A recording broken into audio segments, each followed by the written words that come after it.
Let's do this.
Get a good quality meme for today.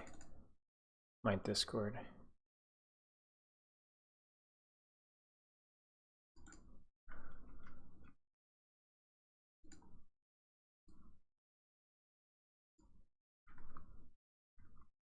Hello. Yeah, it's an old school background from like 2020, I think. So we'll try this. I'll probably only do this for one match. Basically, guys, I had I just finished up my coaching sessions. So I was like, it would have been awkward to stream my replay review in the middle of OWL. So I was just like, let's just get this started. You know, give me 1 second, I'll get my phone. But Necker, I was talking about how Defiant are sitting at match point now, making some adjustments, and on the other side, we're also seeing from the Shock also changing up some things. Max sitting out, Junbin coming right back in. You were talking to me a little bit about this earlier in the pre-show about how we could probably expect this happen. Yeah, I think that when you recognize into the roster, I think you're looking for something very specific. Help me, Bob, I'm bully in the alley, bully on the shin bone now. For this particular team in the tank world, that it Sally doesn't make was a a whole lot of girl sense to leave him out, especially when your back's against a wall. Toronto Defiant are one map away from taking this whole series. Man, now it makes me rethink what I was expecting here from this matchup. All right, this again was All right, let me get my UI succulent up here. Looking at our pick'ems. I'm still sticking strong. I was on that pick'ems train last year. I gotta make sure that I stay on top this year too. I'm gonna mute these guys for a second. Hello, good to see everybody.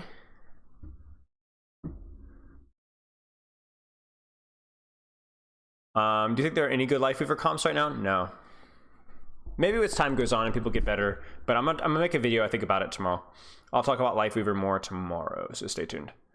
Let me get my UI situated with this here. Help me, Bob, I'm bully in the alley.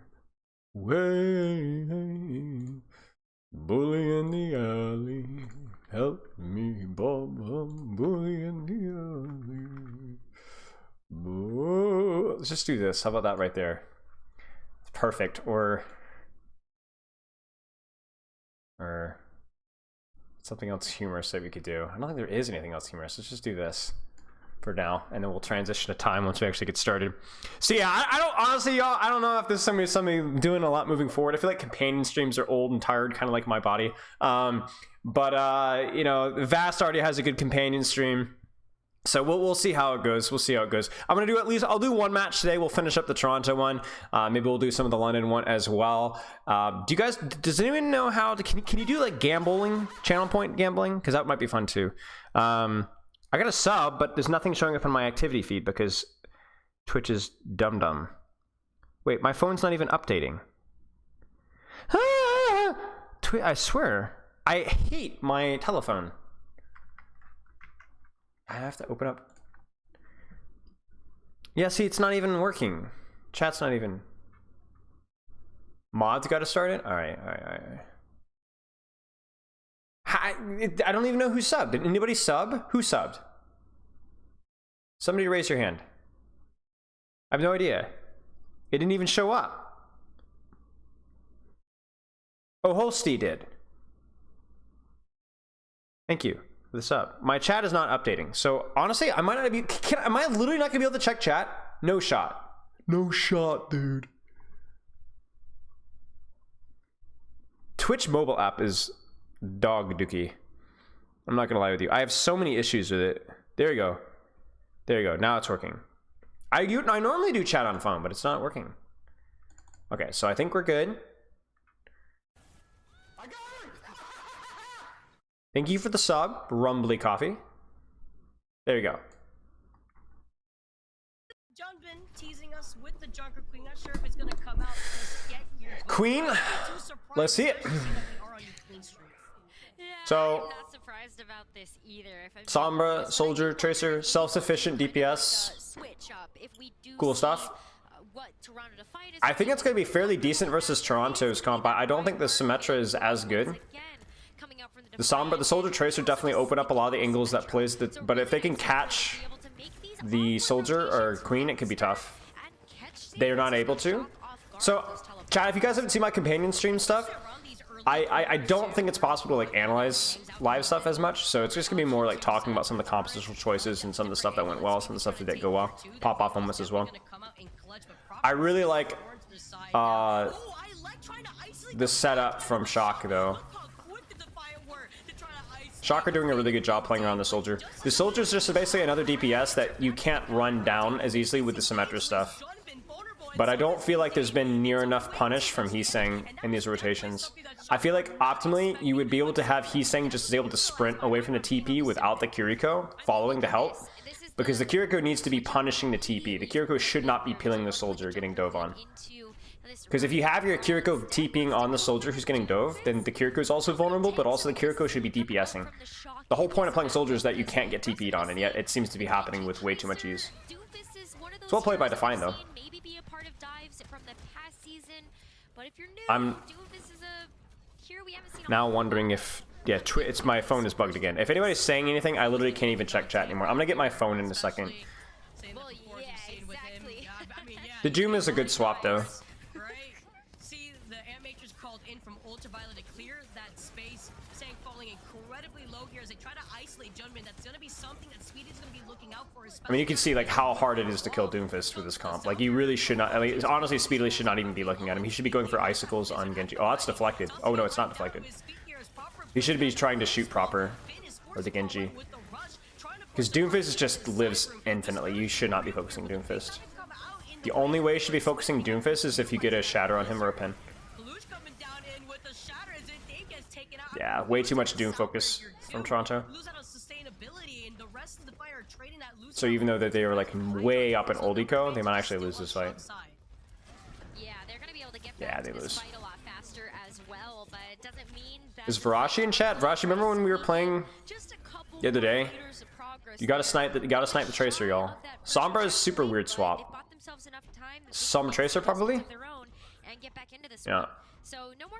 I guess it's not that weird. I don't know what else you'd play, to be honest. I guess it's just weird to see like Sombra Tracer now, but like hit scan's so bad that you can't play anything but. Alright, Big Blade, let's go.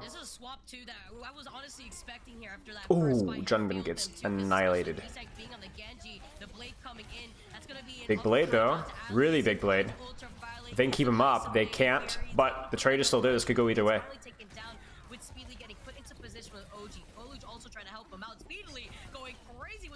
So chat, I really have no access to chat whatsoever, so I need to eat my lunch actually. No, this is something that you're not gonna get anywhere else. Oh, oh, yeah. Oh yeah. Oh, beef and rice. Oh, ow. Oh, oh yeah. Right on top of him. Now that Defiant making these swaps have put them in the driver's seat when it comes to these ultimate charges. Looking at Hydra already rearing that EMP. Yeah, the EMP is going to be massive here, especially if you're looking at trying to get that very first checkpoint under your belt. Defiant just inching ever closer to that as Feely's also just looking. Yeah, Toronto's in no rush to do anything. They have the ult advantage, they have the lead advantage, and they're building the EMP faster, so they can just control and mark the DPS and just play for time. They ult for ult, beat on top, and they should be able to win this off of that. They're not. Oh, they do. Yeah. So play by Toronto. Interesting. They go for the beat. And the EMP is in return. So Toronto gets a little bit sloppy there because they think that they're up. But obviously, Shock thinks he can clutch it.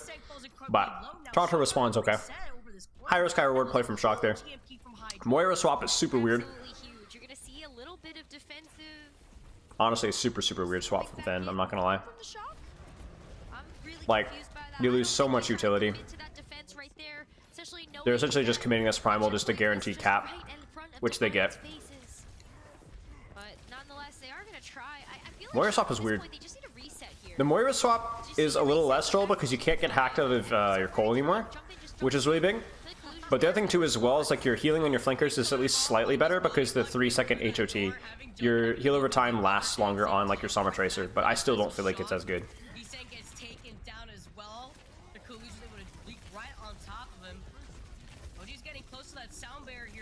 Focusing Sombra there was really, really big though. Focusing the DPS in general in this comp is really good, but obviously the Sombra has the EMP, so being able to shut that one down is really big. So even though they lose Kaluch, they're going to be able to push this robot out, and they'll probably see a reset right here. Yeah. And so now Hydra and Speedily, like, honestly just need to hard hunt Heesing Translocator, if they can. Hydra installs cart. We need to find a locator. We need to find a locator. Oh, that's too free. You know, actually, it was kind of forced from Shock there, so I'm thinking it's too free, but honestly, it was that EMP was kind of deep. Like, their backline wasn't in position to push that at all. So even though they hit Tracer, which is a really good EMP target, if you can focus it down, they're not able to get the follow-up. And then the counter beat means that they just push it right back again. Oh, no, that shouldn't have happened. That shouldn't have happened. Very questionable, but I guess they catch Kaluch. Jukes the EMP, that right there. So the casters missed something really big there. Finn dodged the EMP with Fade there. There's your new cold buff right there. I don't know what's happening right now. There's fights happening in the small room. There's fights happening over the bot. They're high ground, like everything. Dodging the EMP there allowed them to kind of stall that situation, which they should have just straight up lost because it was a 4v4 and they actually won it off of that. That's huge. Again, chat, I will try and get my laptop or something pulled up for Twitch chat in a bit, but my phone's not working right now, so I have no idea what anybody's saying. So, Shock still have the advantage here. I like the Reaper swap from Shock. It makes more sense with the Moira, where the Moira doesn't have to worry about healing a Sombra across the map. It does mean that you lose off angles, but I think like this is like, if you were to play Reaper Moira is the way to go with Tracer, right? And then if you're going to play Kiriko, the Sombra is objectively makes more sense with how spread out those heroes play. So Kaluj is getting like sucked into these brawl trades right here, and you can't do that versus this composition. You need to try and control space. Like Kaluj should have spent more time. You see this happen a lot, where teams struggle to adjust to the Tracer after playing Reaper for so long. Kaluch, even with Primal, really cannot be trading on the brawl front. He cannot be trading on the brawl front. They need to be trying to C9 cart, need to be trying to focus Lucio down, need to be avoiding the Reaper, hunting Tracer, because Toronto have a major advantage in the flankers. I think on this map, Toronto's comp is better if they play it properly. Like we have to avoid, like right now, do you see proper and cart? We should be looking for hack on proper. There's Reaper Wraith, we can hard engage now. A match beat for beat. But obviously, like, if we stay grouped up, it's going to be a disaster. Avoid Reaper, avoid Reaper, avoid Reaper, avoid Reaper, avoid Reaper, avoid Reaper, avoid Reaper. Ah! Two grouped up. Two grouped up.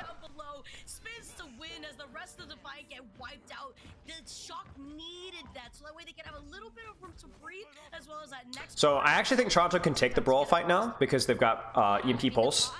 But in general, you do not want to see Reaper shooting anybody. You should be avoiding Reaper. Make him run around. Make him chase you. He doesn't do a lot of damage if he has to chase you. Stating the obvious here, but like it needs to be executed. EMP 3, 2. Where's my EMP? Okay, now they're dodging. That was an opportunity to EMP there, but we didn't take it. They might just EMP this. Yeah, there it is. He catches Junman just before Junman gets Primal. I don't think it would have mattered either way. I think they lose either way. Kind of a weird fight from Shock. Like they had to know that they EMP, but that they were still playing aggressively there. That was strange. Proper gets good trade in UV though. So both Heesing and Proper were trying to trade off. So, really important fight here. I mean, obviously, we're getting this late. Any fight's important. Toronto really needs to try and play to their compositional strengths because we're going to have double support ult and primal. So you just cannot trade Winstons or Reapers here. See, that's what we want to see. Did you see that? We actually went for backline there. That was good. But UV shouldn't have followed. Avoid the Reaper. Avoid the Reaper. Avoid the Reaper. You have to avoid the Reaper. Oh. You can't get staggered. Speedily can't get staggered. Speedily's in serious trouble. Through that choke point here, they get to that first point. They are able to surpass the fight right now. They gotta get onto the point as overtime takes away. Hydra gets there just in time as well as Kaluz. That's game. Is the difference maker to keep the rest of the Shock alive. Getting a Discord call. Oh my god. Holsty. Oh dear. That's not a good sign. What does this mean, chat? We are going on to a map number 5, Necra. Why is Holsty calling me? Yeah, we are. Scratch that one off of your bingo card because a map 5 is on the table, and I don't know how this is gonna end. My stream is screwed. Back and forth from the very beginning of the series, and that last Oh, the UI? Is it the UI? Hope that Shock Is it the UI? This one. It's been a hard-fought battle through and through, though, Vicky. Literally down to the wire. I cannot believe what we just saw at the very Is it the chat? Is it? I can look at chat now. Is it the UI that's wrong? We take a look at the highlights. The swap ups too. We saw the Genji. We saw the Reaper. We saw the Sombra from Heesang. We saw Proper still being. Hey, Young Humble. It's not on the Costream UI. Man, that Sombra at the end too. Well, I know now. They sent me the screenshot. The screenshot looks fine except of Gladiators versus the Fusion. Is the Gladiators versus the Fusion part that was bad? I can change that, yeah. Proper died once and got 11 eliminations. Toronto versus I mean, that is Shock. really just the big key Costream, difference here. wow. What we're hoping to see out of a player like that is that not only do you have But that's it, right? It's just the... deaths in the server, but you're also doing some major heavy lifting. Because I can't stream the YouTube thing. Proper is insane. The Shock are still in this series. Right? We're going on to a map number 5 on the other side of this break.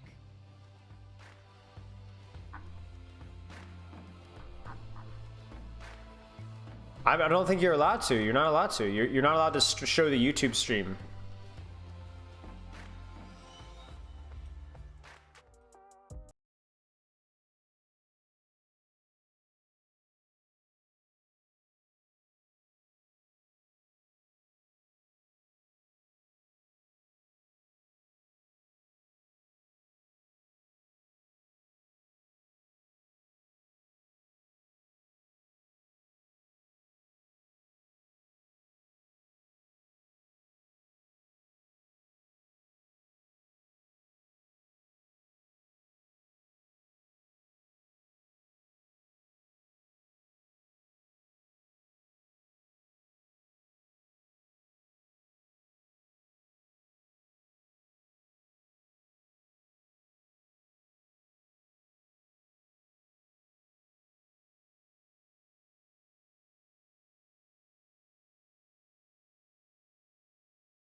I don't know what all the games are happening.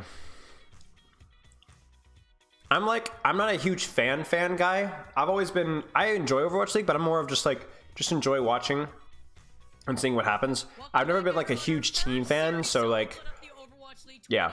I don't know how to describe it. I never like look ahead of time to see who's winning, or I never do pick'ems or anything. I just kind of, I'm like more of like enjoying it just for the game itself and for the analysis, I guess. So, yeah, pretty much. Yeah, I will say though that Dive is fun until you start incorporating Reaper and Sombra and Moira, and then it's just like misery.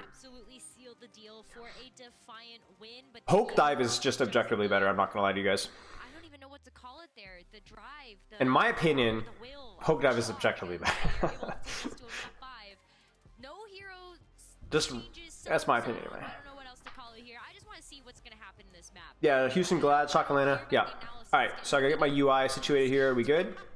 Yeah, we're good. It's just been so crazy high action non-stop here for this series, and I can't believe there you go.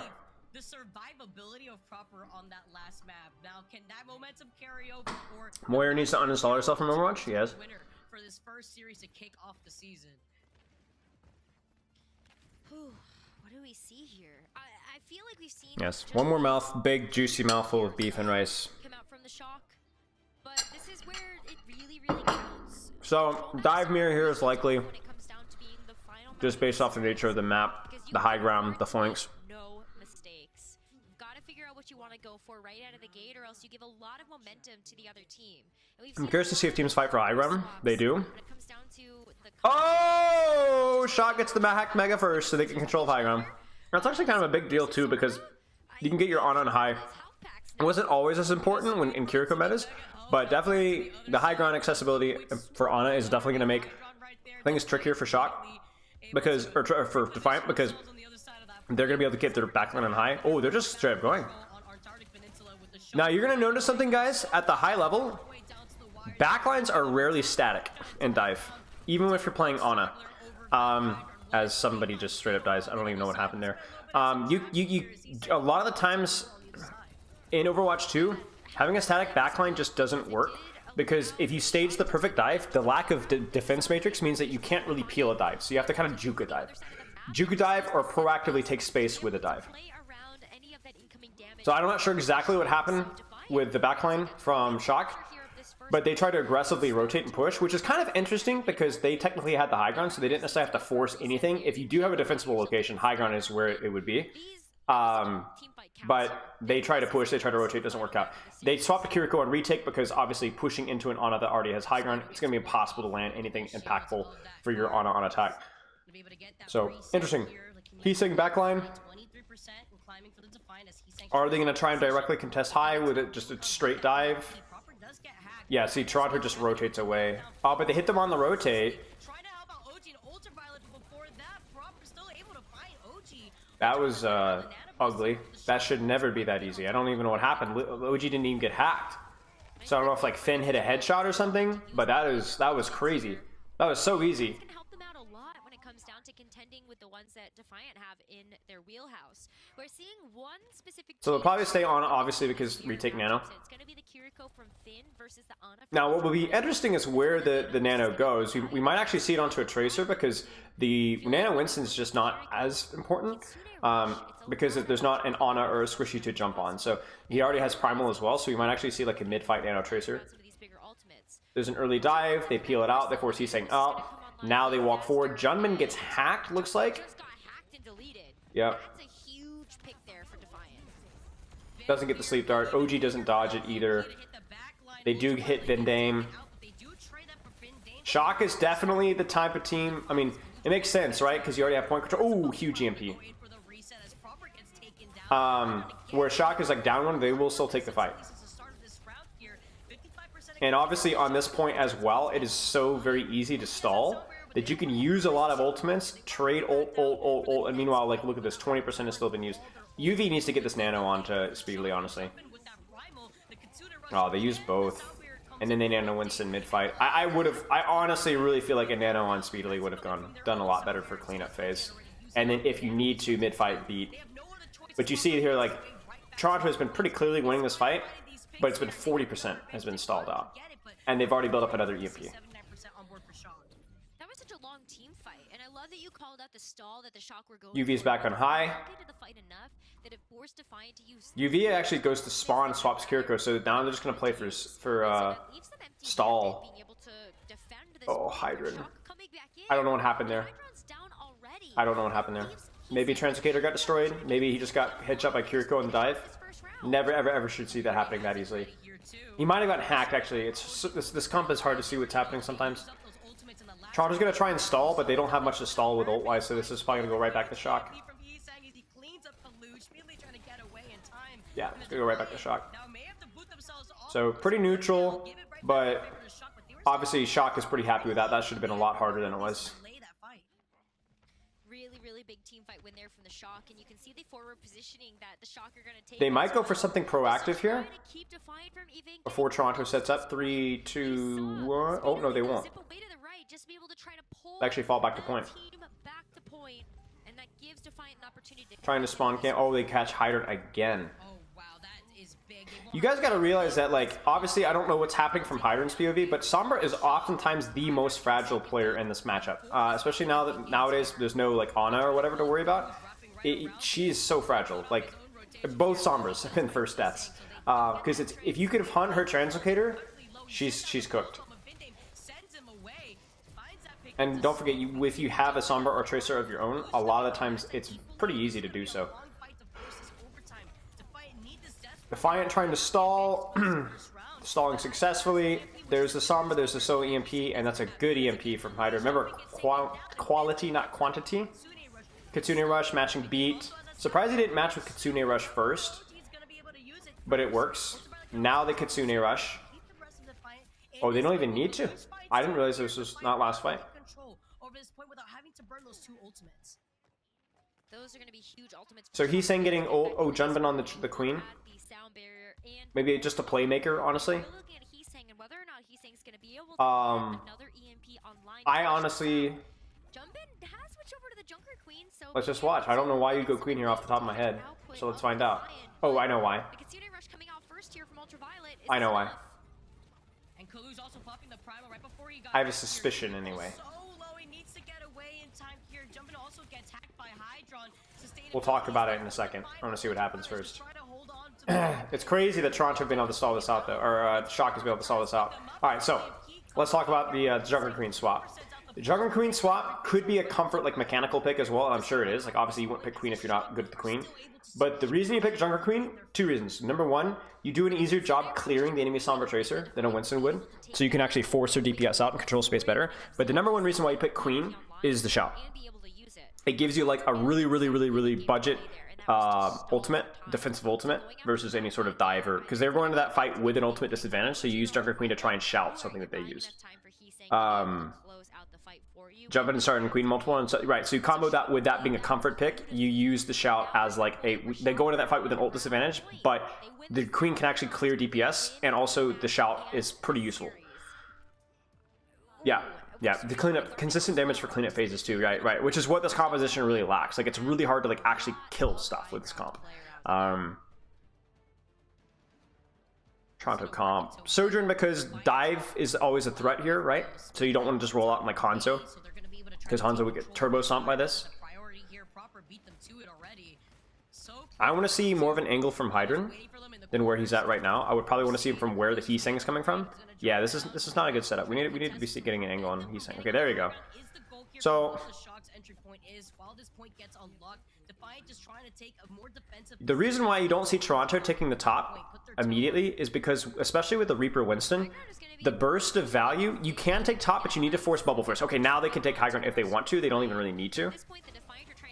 So you see this sometimes with brawl comps. That won't contest dive on the high ground.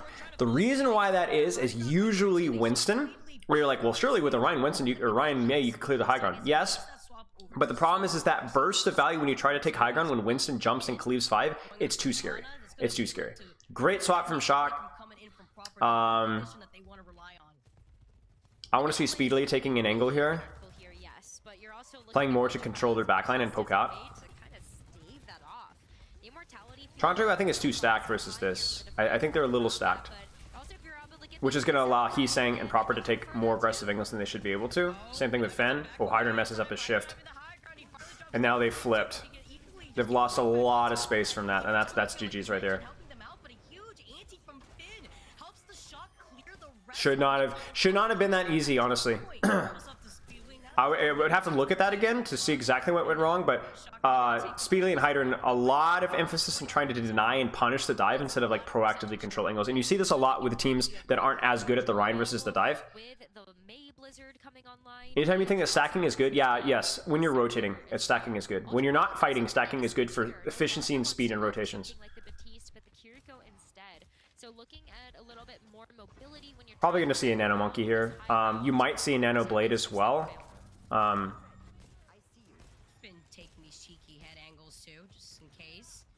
Nade is late. There's a good rotation. There's a Nano Monkey. And this is what we talked about with like the high ground. So scary. You get like that big of a... Oh, they blizzarded.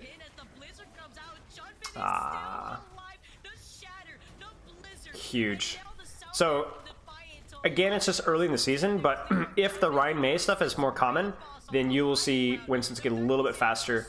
When we played with London, teams got really, really good at popping Primal the second that Blizzard went through. And this is the big weakness with the Ryan comp. You guys are kind of seeing. It's like Shatter, Blizzard, whatever. Nope. They're just not as strong as Nano and Blade and Primal and Beat. They just aren't as good. Like obviously beat for beat, but like it's just not as good. The old economy is a lot harder to get value out of.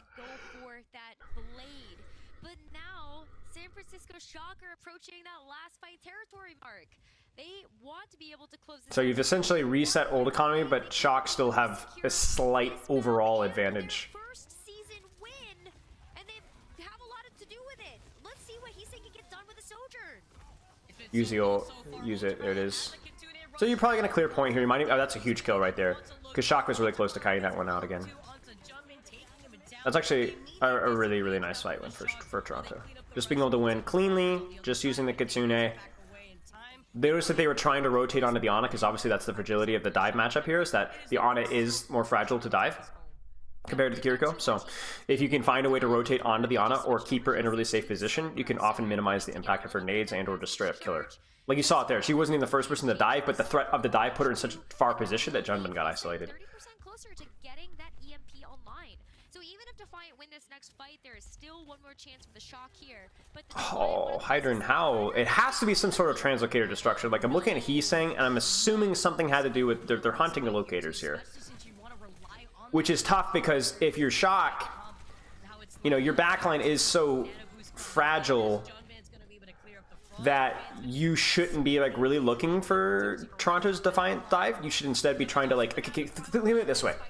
Toronto wants to go backline, but they might go so aggressively for backline that they forget the fundamentals of dive, which is like controlling off angles, controlling space. Shock has to hunt DPS. They have to. Oh, the translocator again. They have to hunt the DPS because their backline is so fragile that if Hydron and Speedily set up, then Hydron and Speedily just murder their backline. So that's what's consistently happening is that... Oh man, this could really go either way, couldn't it? This is why I hate like companion streams, because I can't actually like properly talk about what I want to talk about. Ooh, huge stick. I'll talk about it once this match might be over. Oh.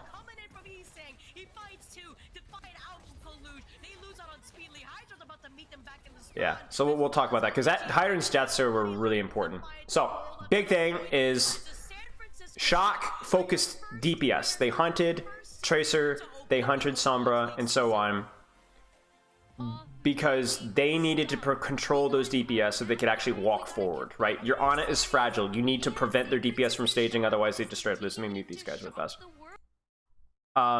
So by doing that, they actually were...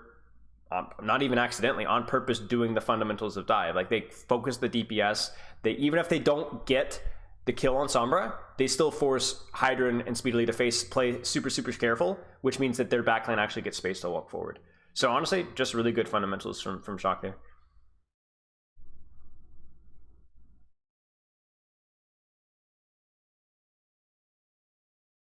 So TLDR, clearing space for dive to succeed, really important.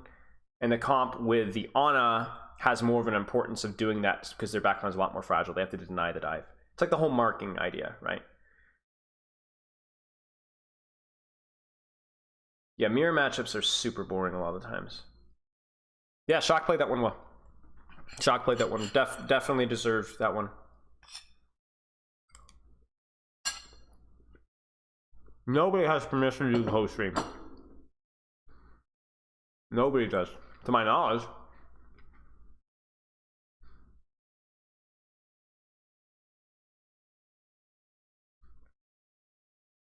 Everybody has to do the timer thing. At least that's how it's been for like several years. You can on YouTube, right? Maybe. I don't know. I don't know.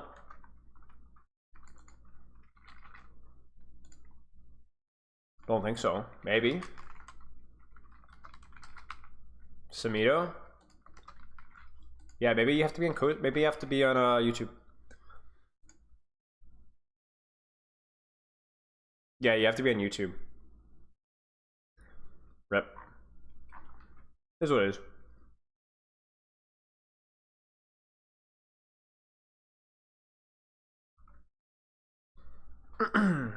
Yeah, I think Popper played fine. Popper played well. Twitch has weird rules. I think it's probably more YouTube that has rules about Twitch.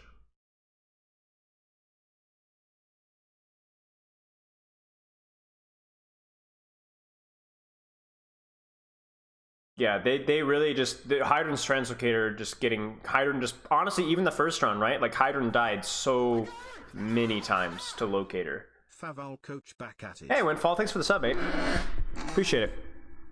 It was really, like you said, it was really just like the Locator differential.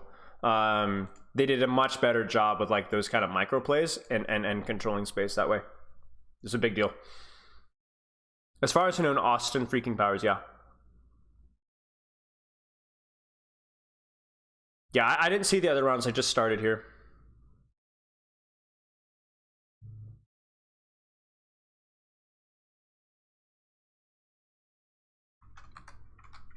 You know, it'd be fun.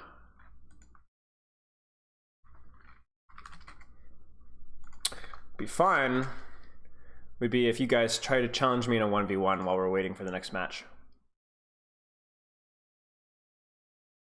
That would be fun.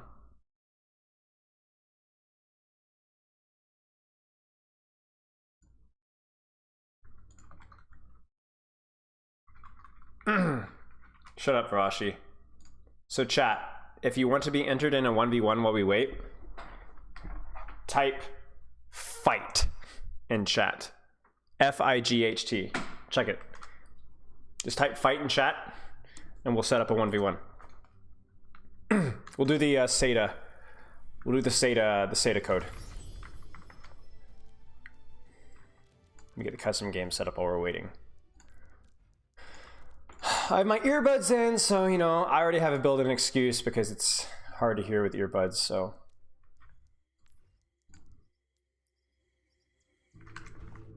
We'll give it like 10 more seconds, and then we'll roll it. 5, 4, we'll do a few of these. 3, 2, 1, because we still have a little bit of time before several. Actually, we have a lot of time before the next one. All right, roll it. Oldest the loser, what is your battle tag? Throw it in Twitch chat if you don't mind. And I'll get you in.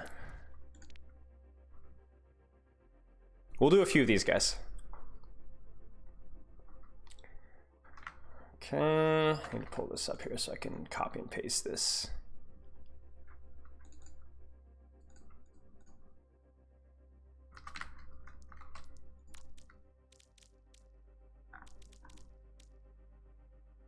Are you logged in? It won't let me invite you. Let me try one more time. There you go. Overwatch has also horrendous like social things. Like this has always been an issue before. Kisoku banned? What does that even mean? Comprende?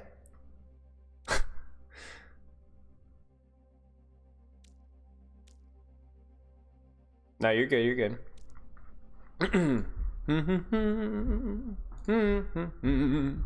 It was a family dwelling.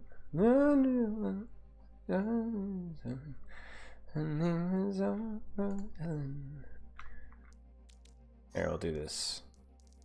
Remove from game. Let me know when I get in. Invite via battle tag. Try that again. Surely. Ah, let's go. All right, say the code. Let's go. 3, 2, 1, fight.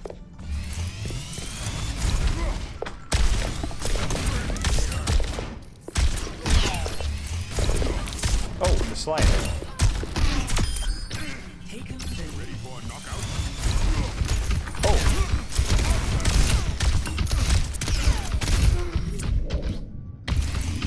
I really hate fighting Baps so much.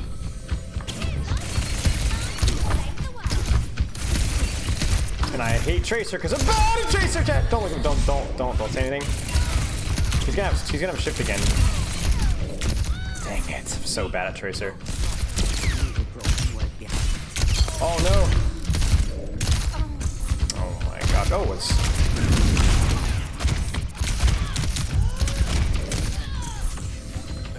You know what? Screw this.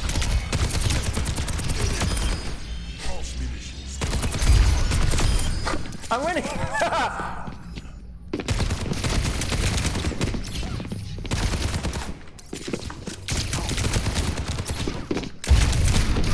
Man.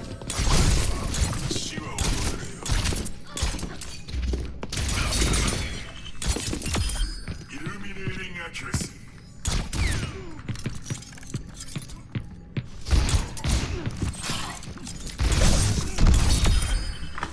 I burn with purpose.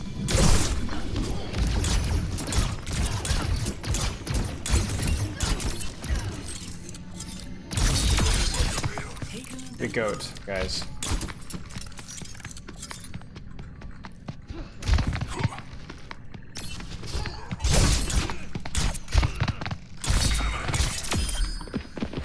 Genji abuser.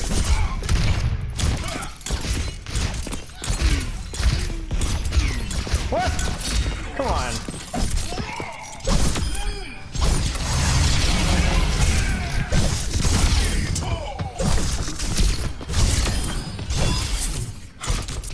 I like just straight up abusing Genji.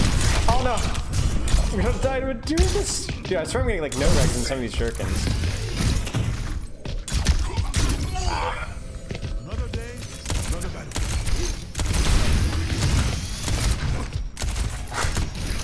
Definitely a balance hero in this mode.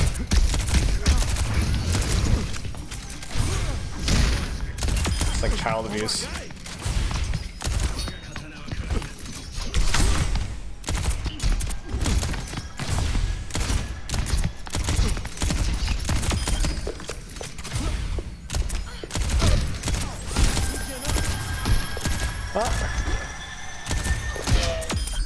We're not all cut out for the challenge. I need to work this out. I can't take this 1v1.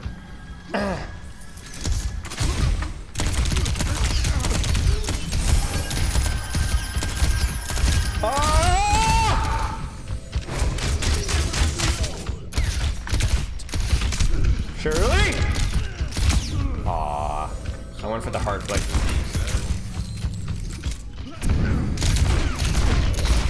No. I aim to devastate.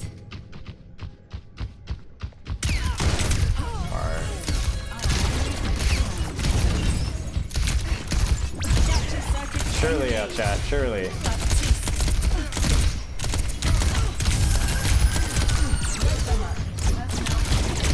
Wait, it actually amplifies. I didn't even know that. Horrible, dude. I hate this hero's move pattern so much, dude. I'm not gonna lie.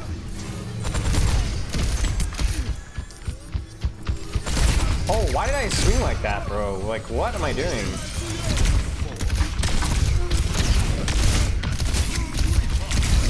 Oh, we're literally gonna lose this to the 1v1 in bat.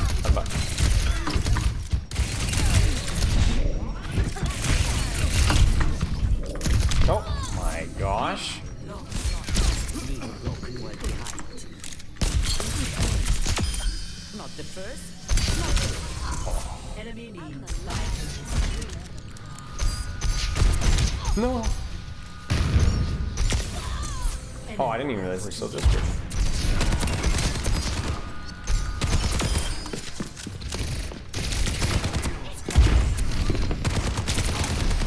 Good. Recall for a load for healing station. We take that.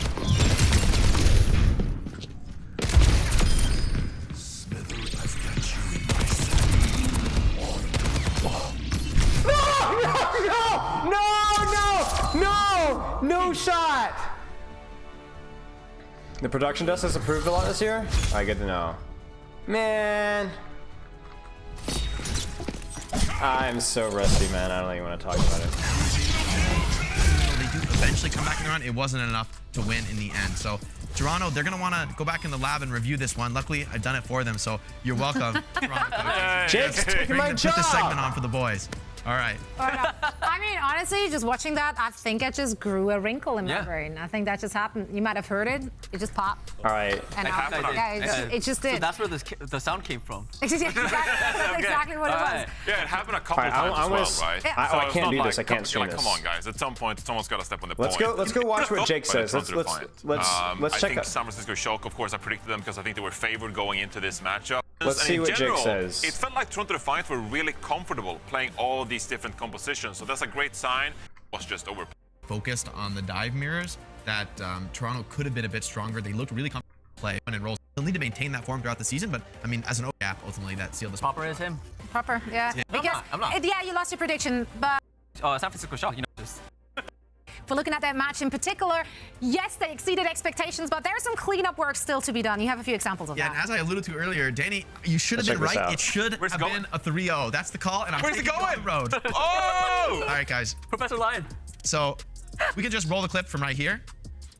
And so right here, Shock's trying to retake the point. Toronto's in control. The fight hasn't really begun yet, but the flip here for the Shock is able to come in and pause right here. And you see, I mean, this seems like not that important, right? Hydron's got a pick. It's looking so good for the Toronto Defiant. But really, this should be the moment that they win the map. I mean, this should really be like the end of the map. They should be able to take the flip here, or rather keep holding on to the flip. Maybe they get up to 50, 60, 70 before they even finish cleaning up the Shock with this first pick. But instead, because Shock takes the point, they're able to get their own 99% and deny all of that progress for Toronto. So really, this is a spot where Toronto C9's the point. They give it up without really fighting. Even with an opening pick, they're still giving up the point. It's an unforced error that really cost them, and I think ultimately leads to them losing the series, right? Like it would have been a 3-0 had they won this map and snowballed from the series from here. So this one's gonna come back to bite them. They're gonna have to review it, but it's been way too much pressure for these guys on the point. They're bullied off, and then as they come back in, they're just too slow to realize. It was up to OG, it was up to Sam. These guys needed to step on the point when Kaluj got pressured off, but unfortunately they didn't do that in time, and this flip ends up being really costly. Even though they do eventually come back in the round, it wasn't enough to win in the end. So Toronto, they're gonna want to go back in the lab and review this. That's all? Come on, we're better than that. Back in. All right, so let's take a look at this. Let's take a look at this C9 again. So if you guys are watching the stream here, Toronto's in control. The fight hasn't really begun. The problem is actually that point is impossible to hold because Toronto. And so right here, Shock's trying to retake the point. Toronto's in control. They clear high ground. The problem is that you couldn't have held point because they back window controlled on point. So what Toronto needed to do instead is retake clear high ground and then go from there. Begun yet? Which I'm pretty sure they do. Is able to come in and pause right here. Yeah, I mean, really begun yet, but the flip here for the Shock is able to come in and pause right here. I don't think this is a mistake from Toronto, honestly. Falco, take these of the gifted subs. I think like if you're, I think you can argue that it was definitely they should have tried to not C9 it, but I don't think it's just simple as like, oh, you should have just had it on point. I think if anything, UV should probably have popped window sooner, but there's no real way that Sam can stall on point, because the problem is if Sam tries to stall point now, he's gonna get his ice block forced literally immediately, and then Junbin's gonna press Ramatra ult, and the fight's over. It's over. Thank you so much for the gifted subs, by the way. I actually, I don't agree with this breakdown. I don't agree. I appreciate what they're trying to do, but the problem is that they have back window and Ramatra ult. If Sam tries to stall point, Sam dies to Ramatra ult. That's it. So they had to try and rotate away from the Ramatra, force out the cooldowns, then take the fight from there. It wasn't unforced, right? Agreed. I actually think that if Sam had tried to touch point there before the pick on Heesang happened, Sam would have died to Ramatra ult. I disagree with Jake. But I mean, it's what? Okay, what did Reinforce do? Let's see what Reinforce says. For example, to the Defiant to this one. It's Yes, sir. This one's all right. for you. So in Plath, okay? Oh, so boy. Danny, pay attention to this one. Blizzard World. Yes, sir. This one's All right. for you. So what we got here, Blizzard World, point B, Toronto Defiant, they are attacking right here. And what you're going to see from the San Francisco Shock is that the defense is spread out here. So we got Junbin pretty much playing here on the point. Vindime is in the back here with Finn, and Heesang is playing a separate platform. So, I mean, at this point, they're essentially playing like the 1993 Chicago Bulls here, just like the triangle offense. So how do you break this down, really? It's going to be very tough for Toronto Defiant to attack. So do they dive onto Heesang here, for Yes, example? you dive Do into they dive Heesang. onto the back line? You dive into Well, Heesang. regardless Heesang is what trolling. option they choose here, the other option is just going to have a free reign. You don't want to leave Heesang on the Hanzo, for example. I don't think actually it's that actually difficult of a decision. I think you keep your backline there and just dive Heesing because the crossfire from the Ana Brig's not that scary. The Brig can't be in two places at once. I think the Hanzo is a big liability That's here. a free reign. So as we play this out, we can see this dive coming out from Kalush, speedily Hydron. They're trying to get to Heesang, but while this is going on, I mean, Proper has already secured a pulse bomb kill onto Ultraviolet, for example, and that's going to be a big difference maker in this fight. So for Toronto Defiant, this is such a difficult kind of like position to engage upon, but with quick dives, executing fast things, right? So as we take a look at this next... The problem is that OG and Ultraviolet should not have been trying to rotate on high ground. They should have dropped and rotated from underneath. It would have provided a much faster rotation onto the Hanzo, where they would have taken less spam damage and be able to clear out the angles more. They shouldn't have gone top. Like, it's too... Especially the problem, like, if... I mean, yeah, you shouldn't have gone top. All right. Fight, we're seeing a different play style from the Toronto Defiant. In this scenario, we can see that they're actually playing indoors. They're hiding on the low ground. And by playing this slower, more cautious play style, that means that they can find an advantage utilizing Hydron, for example. Hydron's going to play on this Sombra. The reason they're playing underneath is that they're just trying to avoid Hanzo like sightlines, and then they're trying to force stuff on the cart where you can actually hack cart. In addition, it also forces the Hanzo to take more aggressive angles to where he's actually easier to dive with your Winston Tracer. If you play on high ground, there's just a million spaces for the Hanzo to shoot you. If you play underneath, you force the Diva to touch, you can hack and kill Diva, or you force Heesang to walk forward where you can actually dive him. We got the Tracer as well. That's why they're playing allows inside. them to poke and prod in a way better way. So we can play this out. We see that the pick comes in from Hydron onto a San Francisco Shock member. And so by not hard executing, but And that's the thing. That's the thing. Is you see, like, look. Onto a San Francisco Shock member. Look, you could literally see. Look. Oh, you guys, I wish you guys could see this. So at this point in the VOD review, you could see Heesang dies because he drops and takes a more aggressive off angle because he has to be able to shoot and punish Cart. But then by doing so, he walks right into a location where Toronto Defiant. It's literally what we said it would happen. What we said was going to happen was going to happen. It's either Junbin gets hacked on Cart or Heesang gets killed because he has to drop and push an aggressive angle. By not hard executing, by not hard diving, they're poking, they're prodding, they're finding ways. It's not about like the hard dive though. It's more about like they're playing to their ranged identity better. To break down the San Francisco Shock, and they're not reaching. Than just free out the San Francisco Shock to react in like a very predictable kind of manner. So the game becomes unpredictable, and with that, Toronto Defiant, they're going to find an edge, which ultimately is going to lead to a point B cap here. So when you're playing in your quick play games or competitive whatever, don't feel like, oh, I gotta dive, I gotta go hard, I gotta go in on this target. Take it slow, take a breather, count to 5, and maybe that way you'll find an advantage.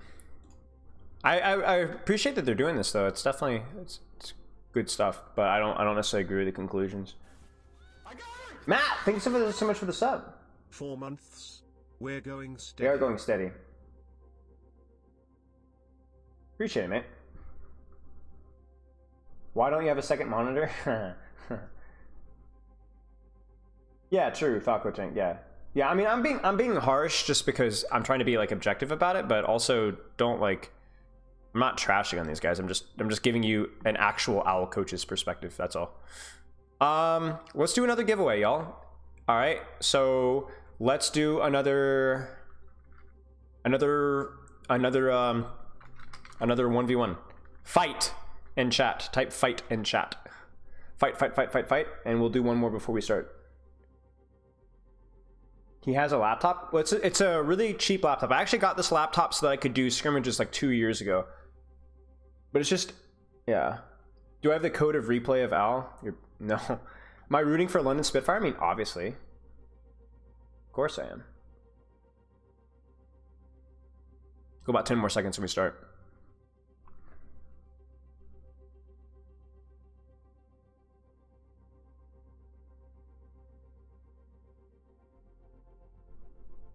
Did they ever bring back the owl replay viewer, by the way? What do you think? All right, 5, 4, 3, 2, 1. Roll him! Rob! Oh, no, no, no, no. Wait.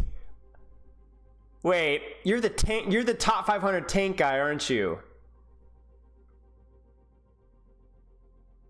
No, no, no. No, you're not? No?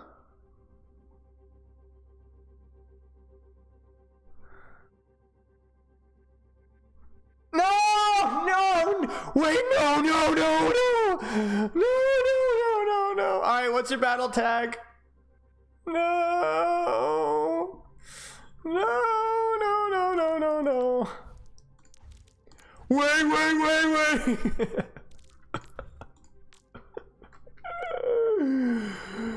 Oh, no, no. Crap. All right, sending out the invite.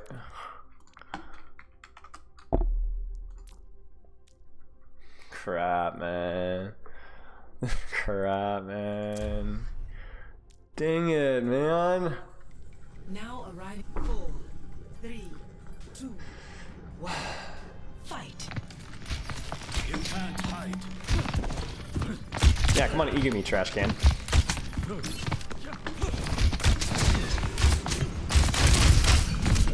Wow, watch this. Like, see that, y'all?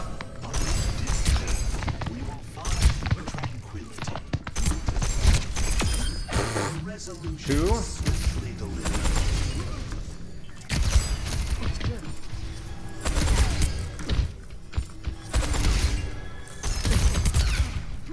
I hate this hero so much. Wow, what? You have rolled. You are absolutely worthless. You know that? You just have absolutely worthless. No! No cooldowns. Brief window of opportunity here. If I can avoid beam here, I'm good. No, you rat! No.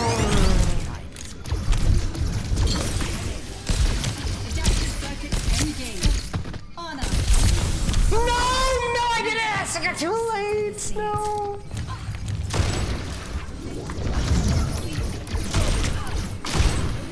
Ah, you rat. Oh, this is a great matchup.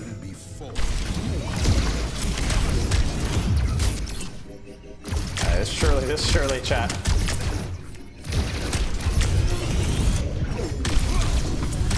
Ah, I didn't care. This is great. This is gonna be awesome. Where even is he? What?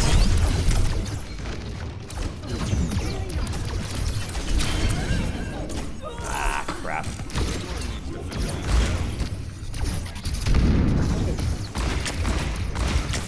My hit scan prowess, front and center. I just have no friends. I'm just the worst player in Overwatch history. Waiting for his cooldowns. No way, man! I'm just so bad at this game!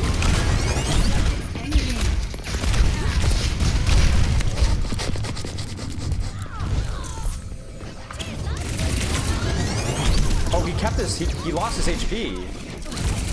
Ah, just the goat, I guess.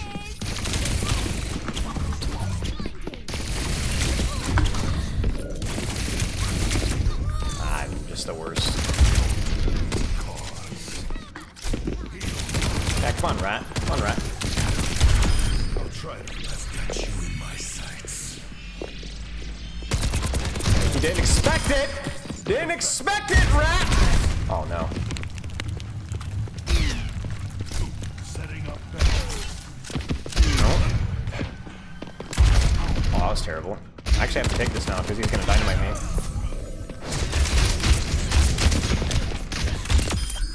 unerring precision.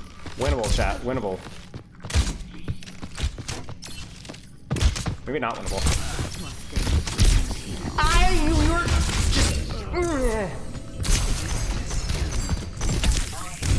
He's gonna nade me. Watch this. Watch the juke.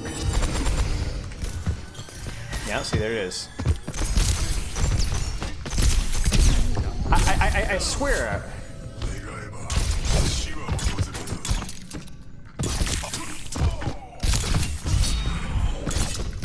Ah, crap. Trash man. Waste, don't even have any friends. You enjoy, take the L. Look at this guy. Watch me, watch, look. I don't even need. Look at this guy. I would honestly not show my face in public. Come on. No. Oh, let's just put this one in Rizzy. Justice versus Spitfire started. All right, we're bad game. At least I got play of the game. All right, chat. Let's check this out. A reset. Great look already starting. They were fast. I'm not used to them being so fast. All right. Yeah, this is the danger of running something like the Sombra comp though, and then Alpha Yi just in your backline right now. So the matchup here is just obviously, dive the Ana, dive the Hanzo. But the Tracer's really, I don't know. I don't like the Sombra Reaper very much, guys. I'm not going to lie with you. The Sombra Reaper feels more like of a matchup thing. Because the problem with the Sombra Reaper is you have nothing that really... It just means Alpha Yi could just basically play to hard mark without like really in contest. Because Tracer wins a 1v1 versus Reaper. Tracer wins a 1v1 versus Sombra. Tracer can make Backbone's life miserable. And as long as Alpha Yi hard marks, like I don't even like the Reaper, I don't even like the Sombra Reaper matchup versus the Hanzo either. I don't like this comp from London that much.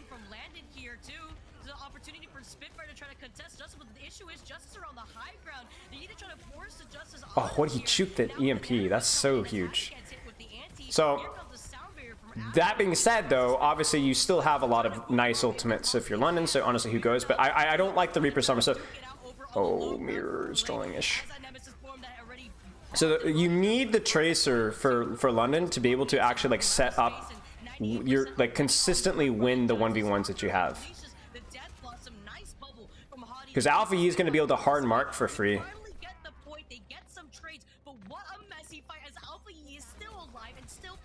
Like this matchup is just not good. Like for Sombra, that's a really great tracking from Backbone, but that. I just don't love it that much. Falco Tank, thanks for the sub, mate. Gifted subs, but didn't even sub himself. Ooh, careful. So Justice goes Sombra on the retake. They keep the Ana, which is cool. Both support ults coming in really close, so big stick by Alpha Yi potentially. The Reaper is going to be a lot weaker, I think, in this matchup. But at least it's going to feel better than it did versus the Hanzo stuff, I think.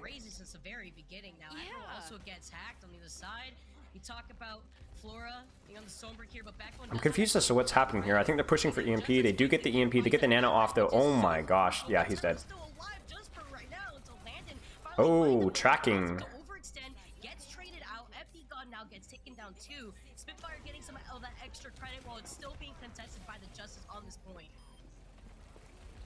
Backbone popping off. I just don't think the Reaper's that good. I think what probably happened, chat, is that they opened Reaper Sombra expecting something like a mirror, where the Reaper and Sombra is like pretty good, or not as bad, because the Reaper feels better when they're on Winston, right? But what ended up happening is they might have opened on like the Tracer Hanzo Ram, and then you're kind of caught with your pants down. That would be my best guess. Just reminds me of why Mirror was so strong when he was able to play for the Vancouver Titans last season. Mirror has a tendency to actually actually play a very aggressive game. And I feel like when it comes down to being able to catch Lone and Spitfire off of their game or on the back, I'm just surprised to see Reaper in the dive mirror. Honestly. I'm just surprised to not see Tracer. I feel like, you know, the last time Reaper was good, Kiriko ult was a lot stronger, and Tracer was a lot weaker. So I'm just confused, to be honest with you guys. So I'm also out of the meta loop, though, so I don't know. Ana, gonna be really important that they win the high ground if they get the Ana. They get the first hack. They do get the first hack. That being said, because of the Reaper, it might be difficult to then actually meet. That's exactly what London tries to do. They try to choke them out. Clearing the Sombra is really good. Hadi's not able to do it, though, which is kind of sucky. Bubbles forced early as well. Oh. The Tracer's OP, y'all. Reaper can't do that. Reaper can't also clear Tracer very well, either. It's a good shot by Landon. But I'm like, if you look at Sparker's POV that fight, I guarantee he's doing jack all. You just can't do much. Like, as soon as the fight spreads out...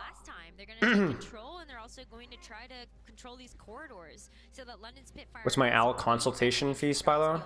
Nothing. I just... Or not infinite, right?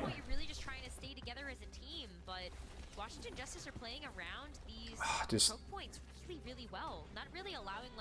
Yeah, see, the lack of Sombra Tracer means that your Sombra's constantly on the back foot because their Tracer Sombra can permanently hunt your Translocator, and that's all you can really do. So if what London has to do is they have to find a way to kind of rotate and play as a group, as a unit, to try and rotate to avoid, like, they can't be taking, like, these... I don't even think the map is very good for Reaper. It's too spread out. Does London need a Moira here? I don't think the Moira would change that much, to be honest with you guys. Like, look at this. They're just perma-hunting their flankers. Like, Washington is doing what Toronto should have done versus Shock on New Queen Street. Perma-harass their flankers. Perma-harass the DPS. Don't walk into the monkey trades, right? London really wants the monkey frontline to frontline trade. But they're not getting it. They've just been making Backbone's life miserable. Oh, ballsy EMP. I'm not gonna lie with you guys. And I'm not sure what happened with Mirror there either. That's a huge flip by London. Like, you see it. Like, as soon as they started to take the monkey trade, as soon as they put emphasis on the monkey trade, London just straight up wins. And the funny thing is, the Sparker's still in 73% ult. He's fixed to get lapped by Flora. It's not Sparker's fault. It's just, I don't like the comp as much. Is Sparker confident Tracer? I mean, he used to be. Used to be confident Tracer. Not Shaq's level, of course. There it is. Backbone's in trouble. And they're also doing that because Backbone has EMP, so it's a lot more important. Feed God. No, not today. Feed God was ready. Looked like Nano Monkey on the Admiral Lucio, probably with a Flora hack, would be my guess. Now they need to go for Landon or Sparker, either one. There's Landon. Landon's out. Now focus Sparker, force Reaper Wraith. That's a Peel Death Blossom, which can work, and it did. But crucially, Justice get the flip. The question is Mirror going to commit here? No, but they get the flip.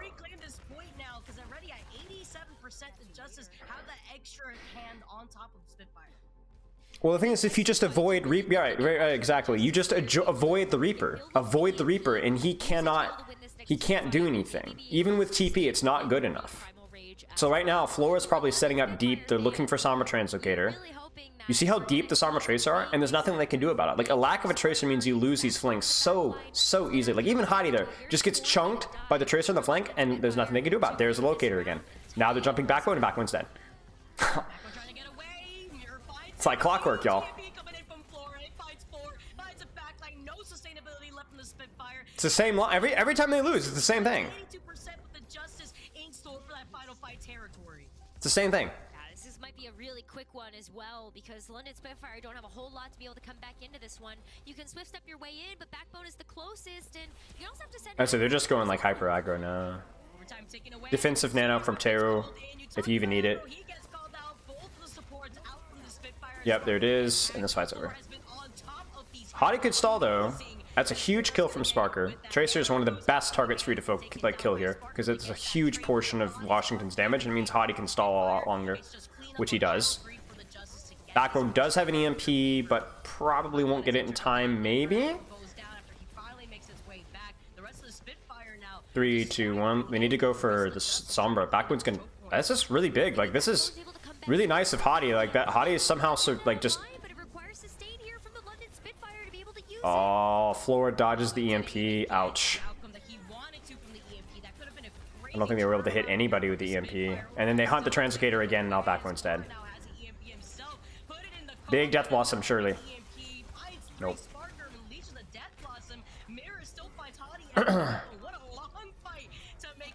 So, really, I'm not good compositions from London. Reaper just isn't it. Not in this map, not in this meta. Okay. From my understanding, I'm just not convinced that that's the play. And if it's the play, you need to be like actively rotating at the Sombra Tracer and not even staging at backline. So the idea is this. Okay, so let's actually get Microsoft Paint up here. All right, let me actually just demonstrate exactly what I'm talking about. So here's the idea. Reaper better straightforward at the enemy Winston, right? So they know that. So what they're going to do is they're going to try and take out, they're going to go around the Reaper. And they're going to hunt locators so that they can hard dive the Sombra and kill the Sombra. So you're going to lose all the flank wars as Reaper Sombra versus Sombra Tracer, right? Because the Tracer is more self-sustained, she's better at 1v1ing, she's faster, so you lose all the flank wars. So instead of sitting, like you guys saw how London was sitting up above point, you can't do that. So what you do is you go, okay, well, we're strong here, but your backline's too far away for us to trade. We can't even trade with your monkey. You're just basically playing like a rat, right? You're playing rat gameplay, right?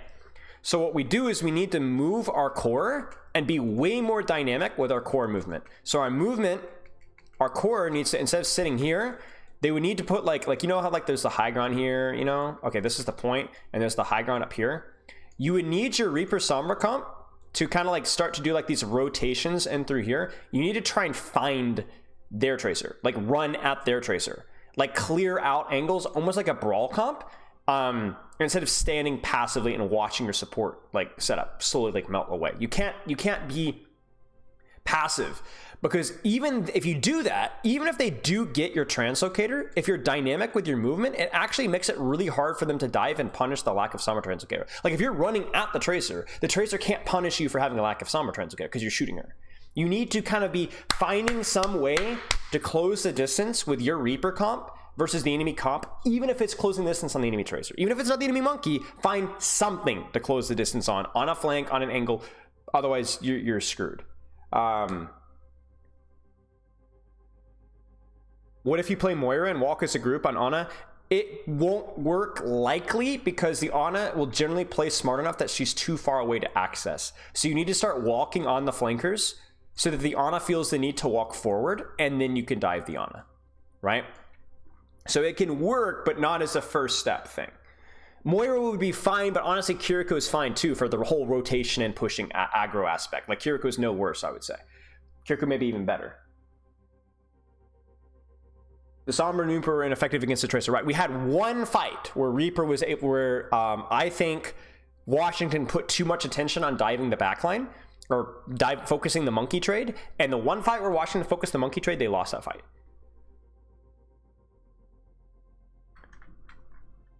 So yeah, I'm big hater of the composition, but if you're going to play that comp, I think you need to play that matchup differently. And it's weird to me that they played it on that point too,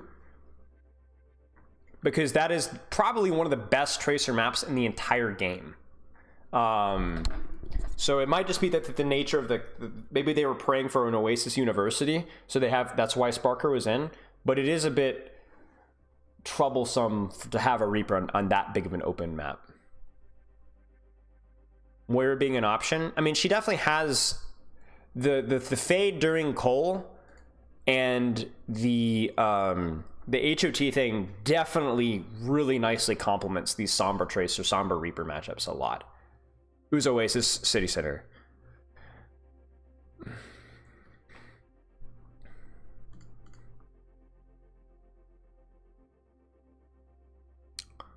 But yeah, not the best. Well, we'll see next map though. Yeah, it's just like the Reaper couldn't reach anything, so you would have to have done some really creative rotations to make that work. And again, chat, I'm not in scrims, so I don't know like whether there's some sort of strategy that like I'm not in the loop with. I'm presenting it as fact, but as always, understand that these guys, these coaches, those players know more about the matchups or the meta than I do. What I do know though is the execution. So I will critique the compositions, but I'm going to put more of my emphasis on critiquing the execution, because that is not subjective to meta. In my opinion, that is just how it ought to be played. Your commentating is better than official owls. Well, it's a different type of commentation, right? The commentators for owl usually aren't very strategically sound. You could argue that they ought to be more so, but a lot of them are just journeyman casters that cast a lot of different games, and they're focused more on like keeping it engaging and entertaining, which they're better at than I am. Right. Maybe they were able to do these recursive rotations and scrims. It just kind of fell apart in game, right? And the other thing you have to kind of keep in mind as well is that, like, you know, never know match nerves. Like, it might be something that they've practiced and executed in scrims. But like match comes around, it could be that they have the strategy and the composition thing all figured out, but in match, like nerves came along or there's a miscommunication. This kind of stuff happens all the time that can make you look like your compositional, like coaching fundamentals are really bad when actually it was just nerves, you know. Owl is a 1-on-1 Overwatch trade. This is the advanced class. Well, I'm not gonna spoon feed you guys anything. Like this is like the advanced stuff. You want the advanced stuff? This is the advanced stuff. Back in my old hometown. What do you guys think of Life Weaver so far? Besides saying, oh, it's bad. What do you guys think?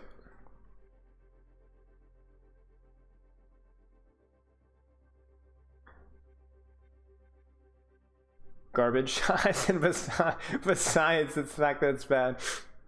I'm gonna make a video on it tomorrow. I think I'm gonna discuss some of the details about it.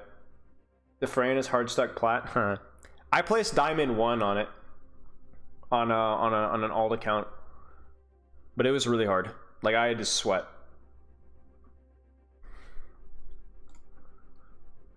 You can't take angles with Life Weaver because you got to win a duel for it. I mean, that's the thing, right? Like the thing with Mercy is that she couldn't win duels, but she could help other people win duels, and because her mobility was pretty good, you could take an angle and then still be able to escape from the angle if things started to go poorly. Interesting concept, poorly executed. My thoughts exactly. Too big of a hitbox. My thought process is that like it just feels like there's in the neutral you just don't do anything. Like you just don't do much. It feels like you play for these big bursts in value, and if those big bursts in value don't present themselves or you miss it by a split second, you're worthless. The biggest neutral benefit to the hero is by far his ranged healing, his auto lock ranged healing, which is like feels pretty good. But that's basically it, and that's honestly exhausting to do. The changes were good though, yeah. Because people talk a lot about the hitbox and stuff, which I agree, it's definitely a priority for me. But it's also just like nothing about the hero feels like particularly engaging to do right now, so it's just like there's so many other things going on here. The non-consensual life gripping is annoying, but it's not even like the most honestly. Like this is okay. You guys want a scalding hot take? The hero would feel better if life grip was on half the cooldown. It would be really annoying, but you would actually have like something to do. It always feels like I'm scared to use my life grip for like utility's sake or movement's sake, because I'm always scared that I'm going to need it when there's like an ultimate.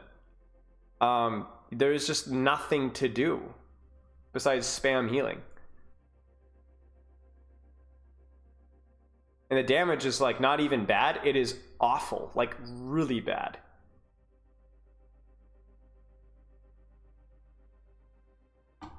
There's so much boring, unuseful downtime. Like watching ML7 play it even was just painful. And he's probably the best Life Weaver out there right now.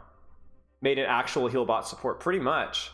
And the thing that people talk about, like his utility, it's more instance utility, really. It's not like utility that you can actually proactively find value out of. It's like, if you can do this, then he is good. If you cannot, there's nothing you can do. the downtime is extremely dull and extremely unimpactful. All right, we're back in, ladies and gentlemen. I never got my hotkey for this whole thing here. Okay. Also, that flexibility that Bed Best has. Sparker Lethal. Probably see Hanzo Tracer here, which I think is pretty reasonable for London. I think this. I'm curious to see how the Sombra Tracer matches up versus this, but like at least you have a Tracer now to kind of prevent versus the dives. Like I think this is pretty. This could be interesting. Because you've got Mirror that's going to be playing the Ana in the window, and on King's It's kind of a funny Sonic. For the defense, you have some great sight lines to be able to allow your team to play a little bit more. So big thing for Lethal. Lethal is on dive duty. Lethal is just honestly always looking for. That's huge, Sparker. Lethal is like basically a perma-hunting Sombra Tracer. If Lethal can perma-hunt Sombra Tracer and make their lives miserable, they're not going to be able to get dove, really. And I think Landon needs to try to proactively be able to help with that as well. Same thing to a lesser extent with Sparker. Like Sparker Sonic should be focused on trying to scout. Sparker Storm Arrow should be focused mainly in 1v1ing Sombras and Tracers. I love that they're able to rely on something like maybe Lethal's Tracer along. So I want proactive Kiriko, I want proactive Tracer as much as we possibly can so that Sparker and Sky have a lot of heat taken off of them. And then for Washington, it's going to be trying to get your Sombra Tracer in conjunction with Ben Best probably to try and punish the Kiriko. Like look at Flora. Flora's looking for Kiriko. There's the hack, but it's just Sombra, and Sombra alone is not going to be able to win a 1v1 with the Kiriko consistently. I think if you were able to combo that with like Alpha Yi, then you might be able to win those trades. It's all about maps and space, y'all. Mirror on Ana is pretty funny. Wait, who's the flex support for Justice? Look at how aggressively Lethal is marking here. I just now realized that Mirror is on Ana. Is it Taro a DPS player? I like the way that they're skirmishing currently, but it's Justice who are playing a little split up, trying to take different off angles. You see Taro? Okay. I'm so out of the loop, y'all. Yeah, but you notice that like Lethal is like hard marking. Hard marking is really good. Weird, man. So this is gonna be hard because it's gonna be hard to take an angle with Sparker like on this corner. Oh, Alfie just gets nuked. For London Spitfire to keep playing aggressive. I can imagine how the comms are going crazy here too. Lethal calling out where Alfie's positioning is. So Justice needs their backline to be playing a lot more aggressively than they are right now. Like you have a Brig and you have an Ana and they don't have a Sombra. You need your backline like getting involved in these dives right now. And I think London is doing a really good job of marking. I really like how Landon and Lethal are playing this one. And it's just basically meaning that we're permanently losing these frontline trades. And you need to get your backline more involved. That's a nice nano from Sky. Another nice shot. It's great. It's honestly pretty darn well played by Spitfire. Flora did a horrible job, I'm gonna be honest with you guys, like actually setting up good like combos with Alpha E on angles. Ben Bass wasn't particularly doing a good job. And Mirror Terror were way too passive. Way too passive. I hope you are too, because now we're entering into point number 3 of King's Row, and there's the Hanzo swap. This is where you really do try to keep the momentum that you've generated from Flora. I mean, it makes sense. Sombra's really trash on third point, so you can't like take any angles. And the Dragon Strike is such a great way to be able to help buy some space for your team, especially as Hottie's going to try to jump in and clear off that high ground. Ooh, that was scary. Miss it on the stick, but it doesn't matter. Taro turns around, gets hit with that pole spawn, gets taken out. The start of this fight again. Comes a nano boost onto Ben. Nice, great peel from the backline here. Ben Best is gonna die. Sky's playing well. Contesting Ben Best, which means that Justice basically forced out with that nano. It's a great ult trade for London. Good dragon, keep up the snowball. That's a great dragon. It's great, y'all. This is really nicely done from Sparker, Lethal, Sky. Landon as well, I think. Washington looks totally lost. Completely lost how to play this. And that's a cap. Oh, nope. Alfie is able to touch just long enough. And now you just need to survive, and then you just can repush with whatever. I want to see Sparker on the high here, top left. It's a good nade. It's going to hit Ben Best. Ben Best is dead.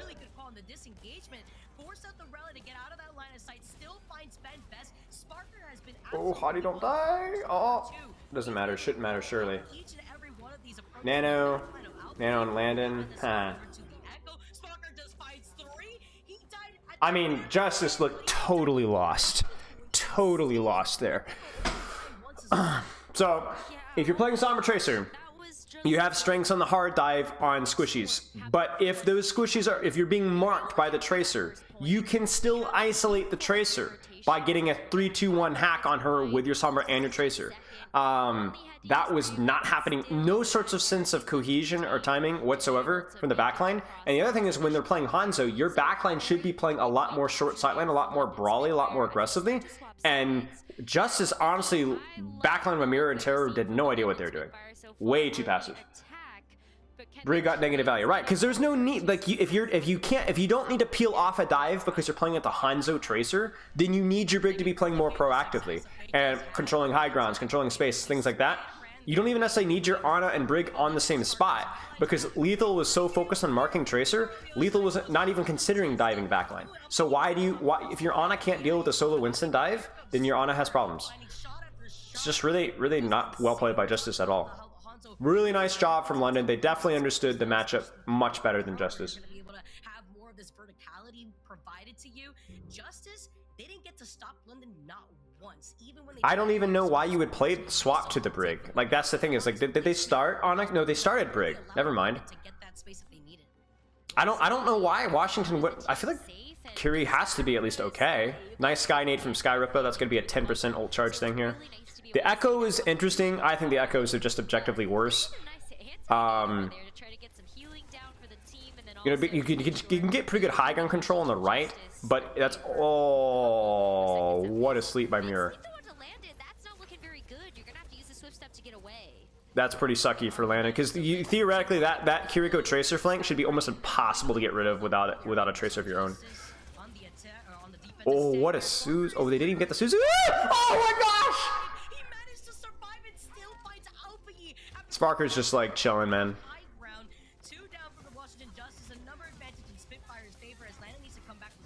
Oh, howdy. Yeah, you're gonna have to see Landon come back a little quickly, but somebody can go back and teleport to at least give that swift step a chance. Sparker needs to take top again if he can. I think you're totally fine with Kiriko probably. It's going to play out, and there he goes. Is Kiriko gonna follow? Kiriko's. like, where do we go from here? There it is. Oof, that's a big headshot from Hottie. Another sleep on Landon, bro. Mirrors smoking crack. I really do think the Tracer's really good here. Like, I think there are enough flanks here to, even with a high ground, to justify. And this is fine from Hottie. This is, I mean, he just zones backline, turns on, focuses the Echo. It's a good. Lethal obviously dies. I'm not sure what happened there. Oh, a Nano. Oh, it's 100 damage whip shot. But that's good value. That's really good value. Also, Teru misses the whip shot there, so Hottie's gonna be able to build Primal and zone backline. Hanzo or Echo should die here. Maybe even Winston from zoning. Oh, Hottie. No, oh, Hottie. That was not wise. Great performance here on the Winston. Does go down for his I don't think that was a great engage from Hottie. Trade your backline. Benbest just going into the backline of the London Spitfire and vice versa for Hottie. But you're going to try to stall as long as possible. Not really good from Ben Best either here. You shouldn't really be zoning backline there. Another sleep on Landon. This guy. There's a dragon. Oh, Sparker gets caught in it. That's probably cap right there. Hottie's always choosing chewing gum, y'all. Landon yanks Flora. This seems super weird. Benbest is in, but Benbest is probably should have died there. I don't know what. I felt like Washington was like completely half engaged, half not. So probably see Lethal controlling top. I want to see Kiriko and Lethal controlling top right. Like, I see Kiriko flanking all the way around behind, but that needs to be Landon and Lethal working at that. This is kind of bad, though, for Alfie if he gets caught, though, because... Okay, never mind. I was going to say, he doesn't have a good copy. He doesn't want to copy Ana there. It's too risky of a position. There's the Nano Ana, or Winston. Oh, I don't know what happened. Backline trade. So they basically kind of just like ignored Alpha Yi. I would have preferred Lethal to go back and find him, but I think Lethal had Pulse, so Lethal wanted to trade backlines instead. But I don't think trading backlines favors London with the respawns here. So I would probably prefer just, especially if you knew Alpha Yi's in the back, you could have focused him. Probably force an early tracer copy. Going on right now, then. How about you? How are you feeling? But they're still looking at being able to rotate through some of these ultimates. So London should win this fight. Probably open with the Dragon into a Kiri ult, something like that. Maybe mid-fight, Primal Rage. The Dragon is pretty good versus the Rally, though, because it kind of shuts down. If they try to proactively rally, which they probably won't, but it kind of shuts it down. That's going to be a good Dragon. That's going to force out Primal Rage from Ben Best, and might just get the kill. Okay. Sparker's playing really well, I think. It's just such a cheap fight win. Even though it was 1 ult for 0, it's like you take those all day long. Do I have Overwatch open? I do, yeah. Is it distracting? Is it the sound distracting? I can't quite hear it very well because I get earbuds in, so if it's like loud, let me know. I can just mute it. I had it because I was doing 1v1s between stuff, but I guess I'm not going to be doing anything after this match, so I could probably close it. That they're able to grab, but also the fact that, you know, Hottie has the Primal Rage, be able to just kind of juggle people and disrupt that backline. It's good from Landon there, kind of baits the dive. As long as Hottie doesn't die there, we're good to go. You can hear the title sound or whatever it is. Okay, I'll close it down after when we get a downtime here. Huge nade forces an early rally. Hottie just needs to survive. They can kill Ben Best here. Hottie does survive, and Ben Best dies. Nice. Wait, Ben Best survives? How did this happen? It's good. Good Nano Winston. As boring as it looks, it does force his zone off. Ben Best should have died for that, but he didn't. So like when you get the Nano Winston like that, he's got the entire backline control. There needs to be more punish. I want to see where Lethal was for that, because Lethal should have been in a much better position to punish. Oh my gosh, Sparker. Still winnable. No, it's not winnable. Never mind.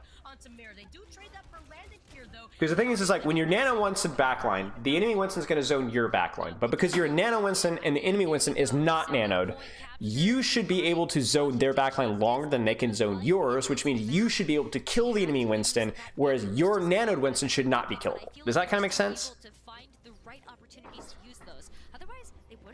But unfortunately, Hottie is able to zone backline, but Ben Best doesn't die. Uh-oh.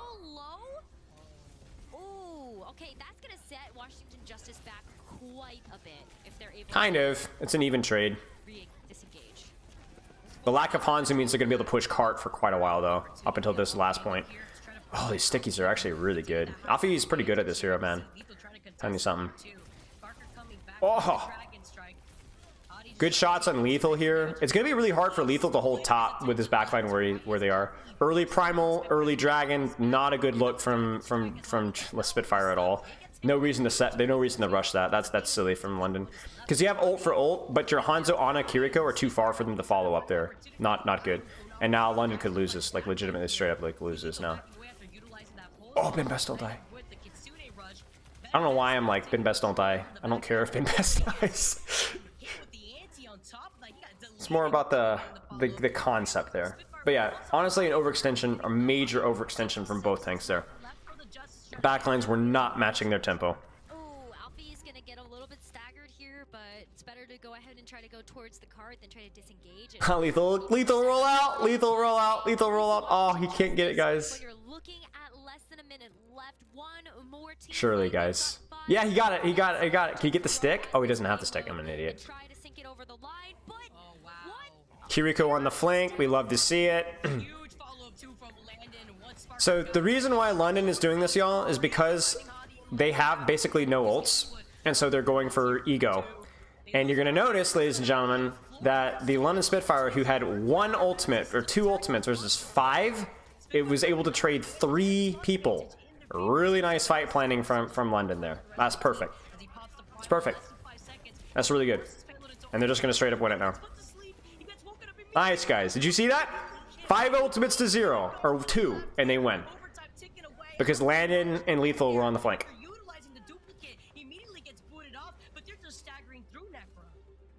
they're staggering through, and they're also not able to touch the point anymore. So London Spitfire are gonna take the map, tie up the series. I'm not sure, Narlan. I've not been putting as much emphasis on like the individual play left, but yeah. Landon Lethal smart? I mean, maybe. It's probably more of a team thing, to be honest. They stave off a 5 ultimate push. But yeah, Landon and Lethal were literally in their spawn, hiding. Yeah, I have to take a look at it. That was good.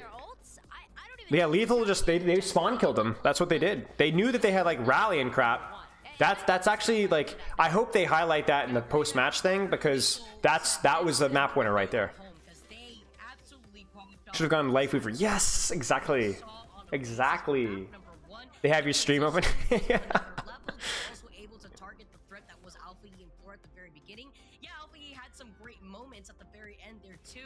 Yeah, Terror Brig was left much to be desired.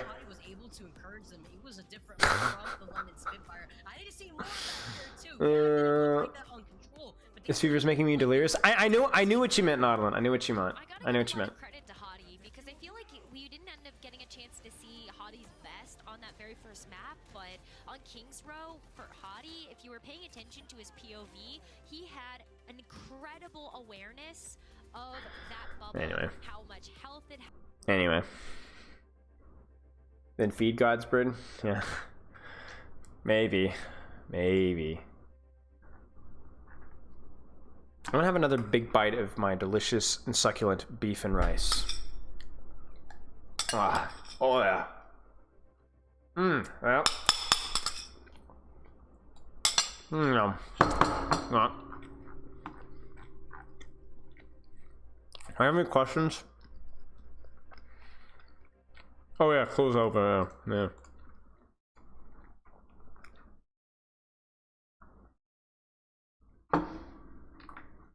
How's Lethal Tracer? I mean, must be halfway decent. I know he's been grinding it more recently in like the last year.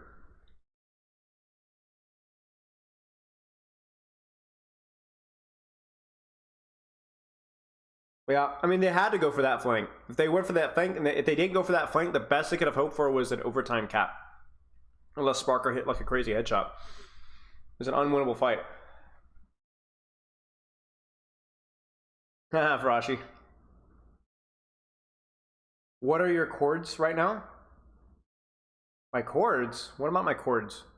Coordinates? What do you mean? So what's going to be with the win condition for Junkertown for next match? Any predictions? We'll talk about the compositional matchup when we see it. I'd be surprised to see not... I mean, surely some form of sniper comp, right? Maybe Hanzo Tracer? I'm honestly not sure. Honestly, I'm not really sure with London, because London doesn't have, like... Are they going to play, like, ball? I'm not sure.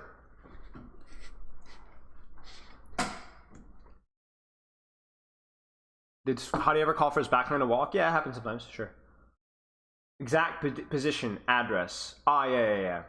Yeah. 454 Fort Florida Road, DeBerry, Florida 32713. Social security number. Yeah, cheers, mates. I'll see you there. What do you mean making fun of Florida? Look it up. 454 Florida Road, DeBerry, Florida 32713. Bank account. Genetic account. One day later, monitor arrives in the address. I hope not. Somebody's gonna be very confused. It's all a troll, chat. See, I was trolling you. I don't actually live there anymore. I used to live there when I was a kid, but I don't live there anymore.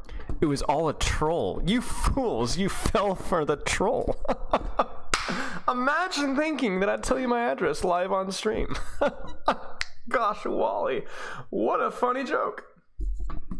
Yep, I baited you guys. Gosh darn it, you zoomers, man. Bunch of zoomers. Nice cover up. Yeah, well. Yep. Just the greatest. Wait. 3277183. Wait, 3277183. I still remember my grandmother made me like a little ching chong, like a chime sing song kind of a thing, and it was for my phone number when I was like 3 or 4 years old, and I still remember it to this day. And I probably was like 3 or 4 years old. It was 3277183. Call this number to talk to me. Yeah, I still remember. Sorry, I sent $1 million. Oh, dang, man. I should have leaked my actual address. I messed up. Dang it, man. It's crazy. I actually visited Florida back in like a year ago. And we drove by the old house. It was actually crazy. Also, speaking of cringe,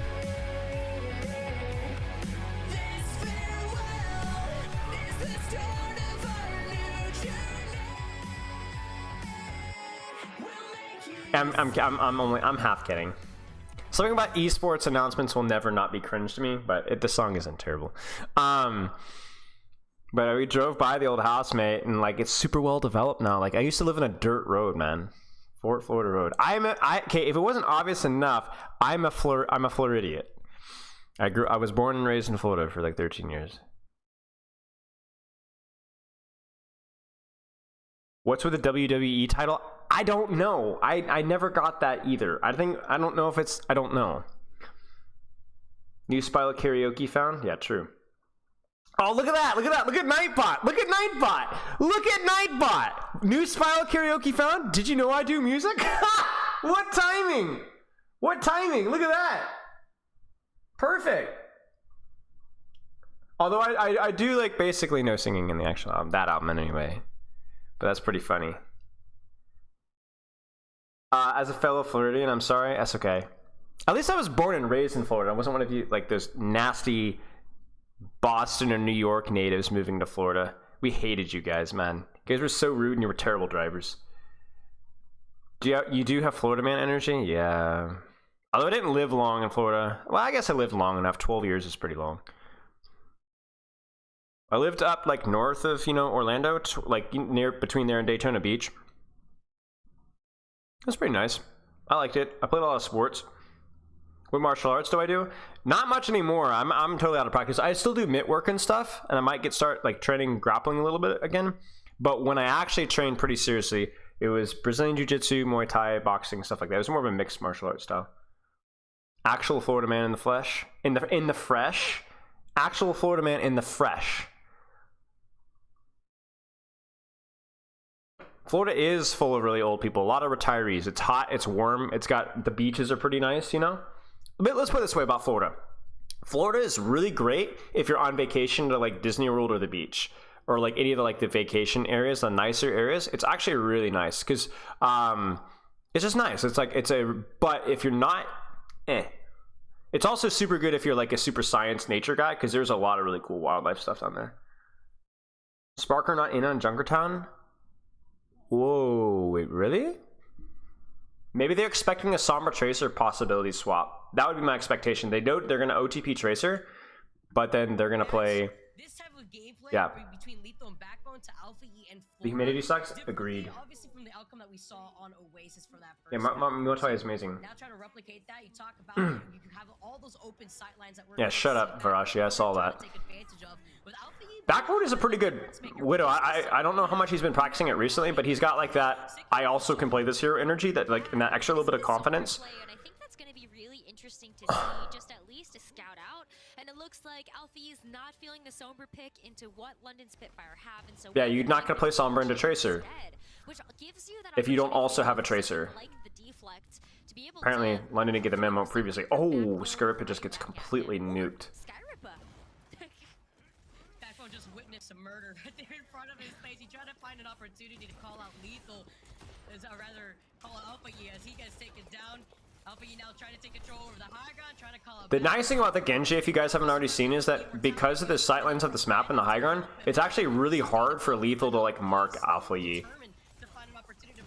Ha, Flora's getting rolled. Still, it takes that 1 second of Alpha E not trying to check Backbone to find Flora in the back here instead. It's that natural cover that he had to work with. He still managed to find Backbone after he I mean, honestly, you're just down Skrippa right before the fight even starts, really. It just kind of stinky. Ooh, Lethal's still there, though. Huge fight. Oh,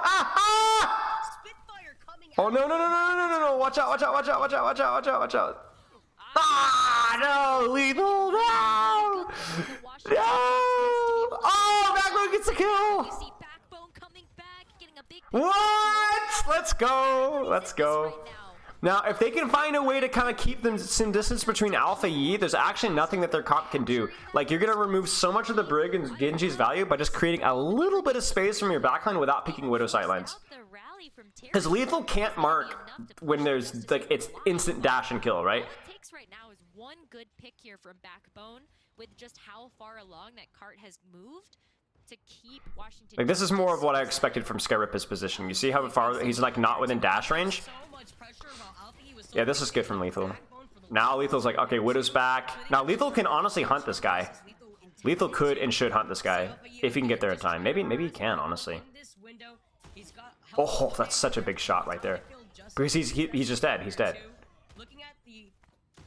Oh man, that's kind of unfortunate. There's a flux. It's a big flux. BAP window flux really does well in the BAP window, so it's going to remove the BAP window value. I know it's hard because, like, it's just, honestly, it's just really well played by Alpha Yi, honestly. Like, jeez. Like, I feel like, I don't know, chat. I would have preferred, I think, Lethal to go back so that Backbone can focus on the trade, because I just don't. Man, it was really well played by Alpha Yi, though. It was honestly really played by Alpha Yi. Why Genji over Tracer? It's just a comfort pick, and I also think the Genji is, like, really quite good. Like, I think, like, if you're able to play it really well, and ladies and gentlemen, Backbone, your May player. With a nice pick into Alpha Yi, maybe this is the opportunity that London Spitfire need to get back into the defense. Gonna help check. Yeah, Backbone is hitting some shots, y'all. To stay in position with that pressure that he's gonna want from those open sight lines. It's just the Genji's just there in the short, tight sightlines. Like, I think Genji's really good here, too. Just patiently trying to see where Alpha Yi wants to approach. Genji has a really strong neutral if he's able to get within dash range. Lethal goes Genji as well. That's pretty funny. Ant Matrix is going to be really nice as well, not just to be able to amplify the damage coming out from those players like Skyripa, Lethal, but mostly to really man, why I want to know why this backline's getting walked on so easily. The rest of the team takes the other. It's not quite working though. Like, there's no way that you should just pop rally and just walk at backline and kill backline. Oh, huge kill by Hottie, actually. That might be stallable if... Was fight for the high ground there too. That Mirror was also able to just counter rotate right on top of the Spitfire once they used up those ultimates. Well, okay, so here's the thing with Genji. If Backbone is able to rotate, I think, a little bit better versus the Genji, I think you can negate a lot of the Genji's value. I will say that about Backbone. I think that he should have probably rotated away from the Genji once he didn't get the kill. Being able to find the right picks. Flora also really started that would have been probably a little bit better. But Genji on this map isn't even anything new. We've seen it even in scrims, right? You guys remember, was it the Spark versus Soul? We saw Genji on third point. People were playing Genji. Anytime you can close the distance with dash, it's a good hero, right? And Alpha Yi is probably a better... Is Alpha Yi a better Genji than Tracer, y'all? Oh, Lethal got it. Oh no! But with Lethal, with the deflux onto Flora, being able to take out such. Oh my gosh, Genuine! Thanks for the gifted subs, man. Hang on, let me check. It's a good opportunity to use the blade unless you're able to find a very easy target or. Like right now, for example, I think Backbone would benefit less from what he's doing right now. Like do you see how easy it is for? I think more open rotations would be better for, honestly, all of London, the Zenyatta as well. Like, they're losing these fights because they're allowing Alpha Yi to get too close.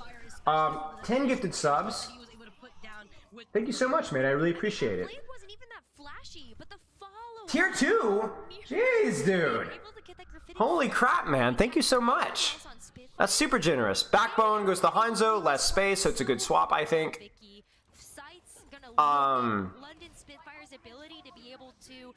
Yeah. Oh, Hottie whiffs.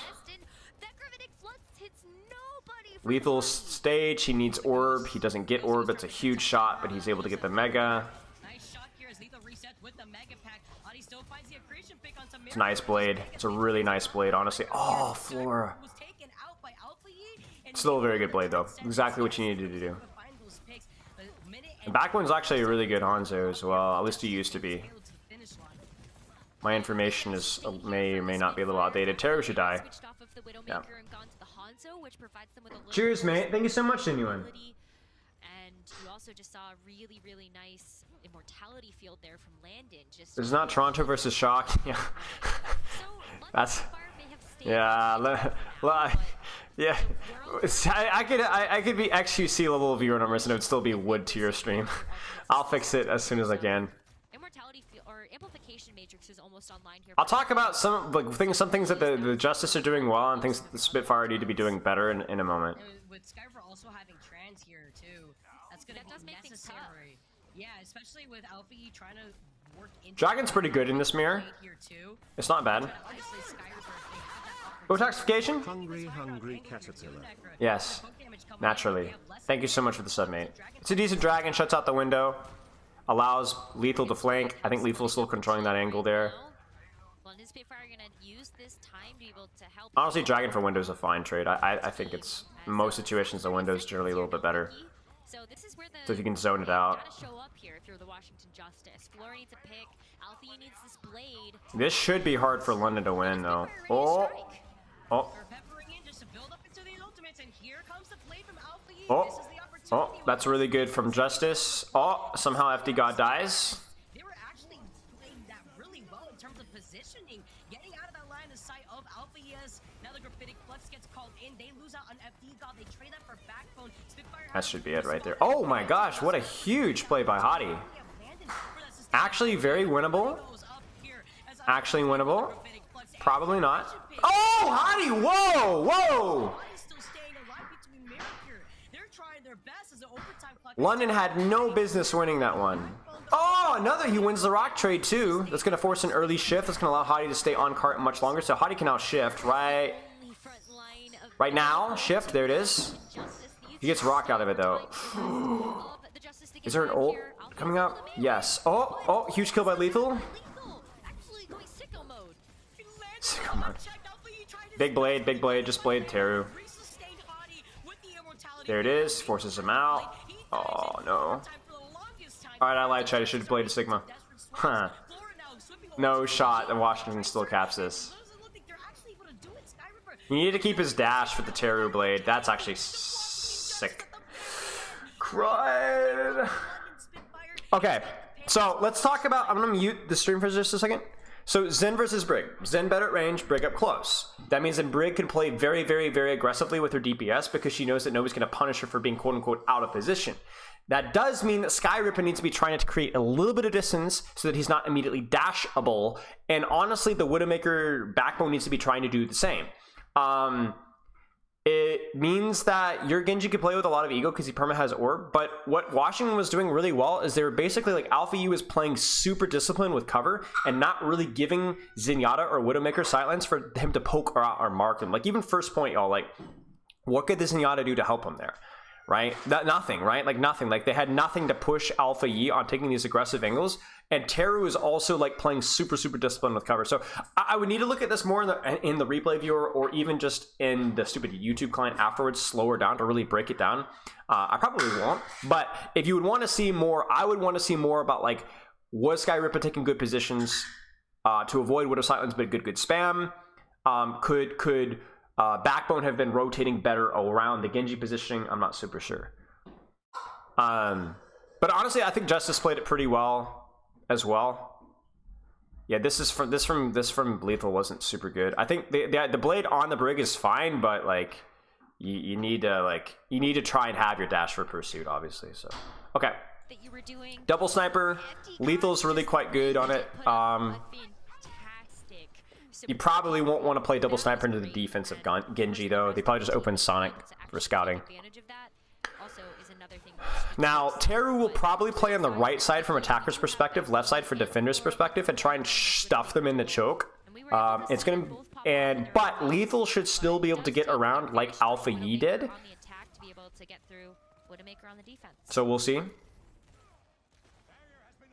to see these different I don't even know where angles so Lethal that we're now is. seeing the Is difference Lethal on the between flank? the defense when Where is Spitfire was Lethal? hanging onto that window. Oh, he's on the left. Backbone taking Weird. a more different off angle here too, I trying would to find expect. where it is. Oh, Alpha E goes. Though, Good Venomine forces him out. I would expect Lethal to be wrapping around further than where he is right now. So Lethal's taking a short angle to shoot the Sigma, but I don't like that. Right to his back. Oh, they thought they were safe the moment they got down from the high ground, and here comes the counter rotate. I mean, you can't match the Brig in that short corner, right? You have to pull him. You are now okay. So let me give you guys a good analogy. Justice of the Reaper comp. Justice of the Reaper comp on Oasis, right?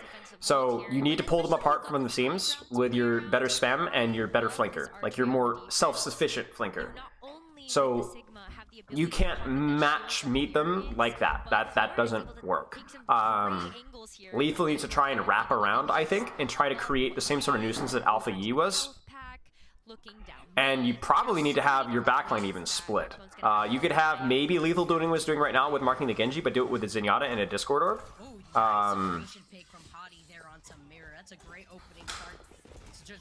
It's like what Alfie is doing right now. I want Tracer help. Oh, Backbone. Yeah, so Terror is trying to go aggressively. That is the one thing that he can do, but they do a good job. I'm not sure. Is it Mirror dying first? Yeah, so I'm not sure how Mirror is dying so fast, like just random crap. I don't know if it's just like 5 orbs from Sky, but it shouldn't be happening. Should never be happening. I feel like he's doing something very similar. When with Sigma, it's a little bit of a slower pace. You're trying to keep a couple steps forward. Very important fight for London to win with ults as much as they can, because this is where the Brig comp is going to be oppressive. These short sightlines, this high ground with no map control is brutal. So any headshot that Backman would get, a stick from Lethal, huge. You do have a slight edge in ult economy, so you need to try and find a way to make this work. Because this is like, if you lose this fight and you use ults, you're cooked. Oh, they might just straight up lose this. Oh, they don't get the kill. They do. They do. They don't. They don't. They do. Oh, worst case scenario. Worst case scenario for London. 2 ults for 2 ults, and they've reset positioning. So now ult economy is even. Disaster. Trance is pretty good, but Blade is also pretty good. To transfer Blade, Widow for Widow. Really all London has now is to work with is the Pulse. I mean, it's a really difficult fight to win, let me be very clear, guys. But honestly, at that point in time, it's like, you have to like over ult to push out of this choke. Especially with the Zenyatta, like your backline is like so gimped. And the Infrasight is also preventing Lethal from getting the Pulse Swarm that he wants to get either. Honestly, here's what I'm going to say. I'm going to say something weird. I think a Zen flank with a Tracer once Infrasights are down would actually be good. With the Trance. So literally go Zen, go underneath on the flank with the Tracer. Probably the type of RNG play that you need to break this choke. Oh.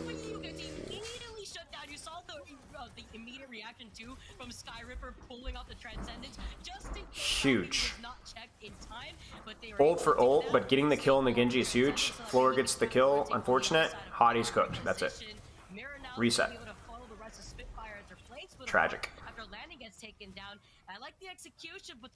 Oh, that's a big kill though. That's a big kill. They didn't finish Hottie? Mirror just walks away. They didn't finish Hottie. Hello? I guess he just thought he was dead. That's a monstrous mistake here, guys. Hello? Oh my gosh, chat. London just might have lucked into this. So, Justice still have an ult advantage here, but this cart aggression is like, this is pretty good for London. Like, even losing this here, it's like, Window and Flux is used. Backbone goes Hanzo, which is I think is the better play when you don't have space. Not a bad trade for London there. Not a bad play. So London's in an okay spot to win this one. I'm surprised to see them go back Widow. The Genji swap I think is good for second point. floor as Widowmaker. I don't know, just the second point, the Brig is really pretty good on defense here. Like, you're able to hold these, like, look at how, like, Teru and Alfie can play so aggressively on that middle, like, little high ground there. Really fun to watch the Which is gonna be really hard for Lethal to do much. London Spitfire are really looking at something to break this open. But they do have an... Amplification Oh! matrix to really Backbone! pick from Backbone. Jeez. Both work. I like the Backbone pick personally. That's fun to watch. Oh, especially Genji's on the flank. The rally is going to be the big ultimate here to look at. That's a huge shot. Oh, no. Bro, I'm pretty sure Sky Ripper just killed Backbone. That was not. That was a deflected SMG. That should not have killed him. Maybe it was a triple headshot from the Shurikens, but... Oh, man. Huge kill by Landon. Huge kill. Sombra swap is kind of a bit of a panic. I don't... Maybe, guys, maybe. Landon needs to survive this. He does. Oh, Lethal gets a kill on Teru. Miru gets hacked. This could really go either way, chat. This could really go either way. The blade is big, the trance is big. Will they be able to touch? Yes, Lethal's gonna die for it, though. Honestly, it's not even that bad that he dies for it, because now that they can ego their trance, right? There it is. So they get a later trance. Now can they get anything out of this? The answer is no. Oh, they do get a kill out of it. Huge. Hottie's the only one that gets flux. Good. They need to get the kill on the Brig. Oh, they're focusing on the Widow, but they don't get the kill. Crap. Washington Justice with so much pressure were able to clear out the London Spitfire. It was a rough go for London Spitfire there. I feel like just at the end of the day, Washington Justice... They just had a hard time taking space, guys. Like, they had a hard time taking space. There was a lot of, like, goofy deaths, I think, there at the end that were avoidable. Let me mute this for a second. I just think a lot of ult fights just didn't really go their way. It was really hard for me to see what was happening, though, to be honest with you. I mean, I think the fight was lost either way. I don't think it was a C9.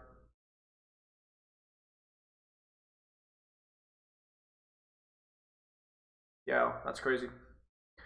Unfortunate. Last thing you expect to see, though, is being like, oh yeah, who was the Backbone felt like was... I mean, it's honestly hard for me to say, because obviously winning the Widow duels isn't the only thing, but Backbone won the vast majority of the Widow duels. But like stuff like that, you can see that right in the replay viewer. Like, if that can't happen to Backbone. He can't be within dash range of the Genji, I think.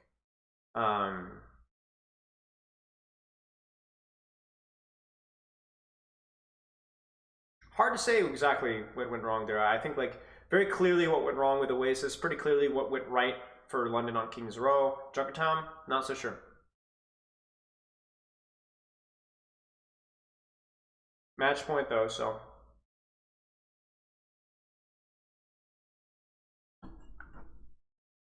Another delicious bite of cold beef and rice.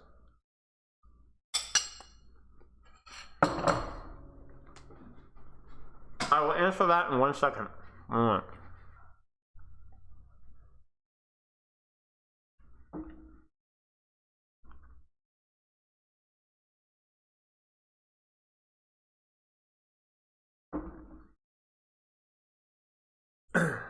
It's a 3-part question with 3 answers. Sniper good, or I guess 3 answers. Sniper good on Junkertown. Genji good versus snipers. Lots of high ground and close sight lines if you have high ground mobility. That's it. That's all there is to it.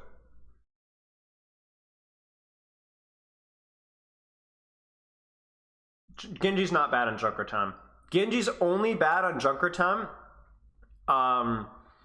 at late first and early third, I would say.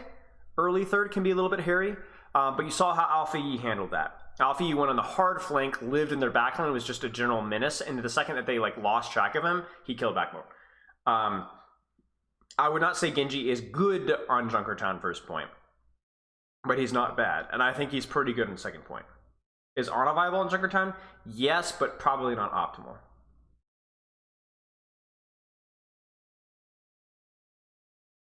So the reason you just saw Genji is because Genji's really, really good versus the sniper comps. Alfie is a really good Genji, and the shorter sightlines of the map allow for Genji to close the distance on sniper safely. The problem with Ana is just like getting the sightlines without like having to scope into a sniper comp. And Nano doesn't get as much valuable with the type of compositions that are more often meta. So it's kind of hit or miss. Stressful, man. Stressful. How do you do like how do you do channel point like bets or whatever? How do you even do that? Does anybody know? But the same thing apply to a map like Circuit Royale or Havana with Genji. Yeah, except the problem with Circuit Royale is there's fewer flanks and fewer high ground to like actually exploit it. I mean, people did play Genji on those maps, but it's not until like third point that the Genji even feels remotely viable, and it's still not as good as Junkertown. Havana, Genji is pretty good at points in Havana second point, but first and third is way too wide open. It's in the Twitch dashboard. All right, let's find out. Twitch dashboard poll, start a prediction.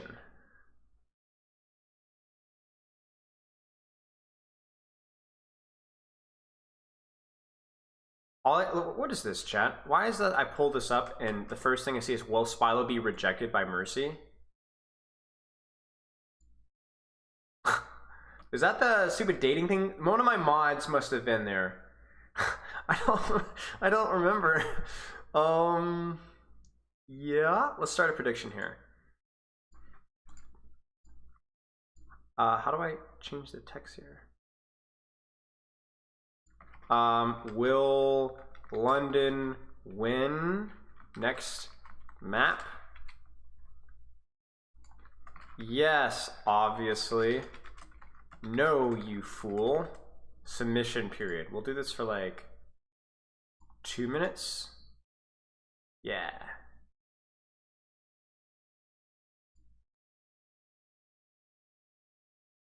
There you go.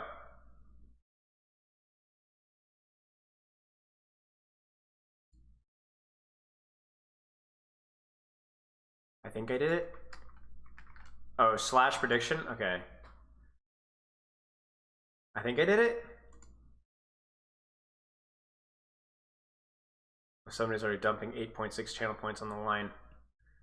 I need to get my channel point rewards back in the schmooze of things, you know what I'm saying? So what you can do now is you can do the push-ups. I need to add more things. I need to add more channel points things. Roast your highlight, Mario. So stand by. Don't feel bad if you lose all your channel points, but also you should not feel too bad if you win it a lot either. They want a King Israel, but will they? Yeah, you're all in. Yeah, well, rip you, man.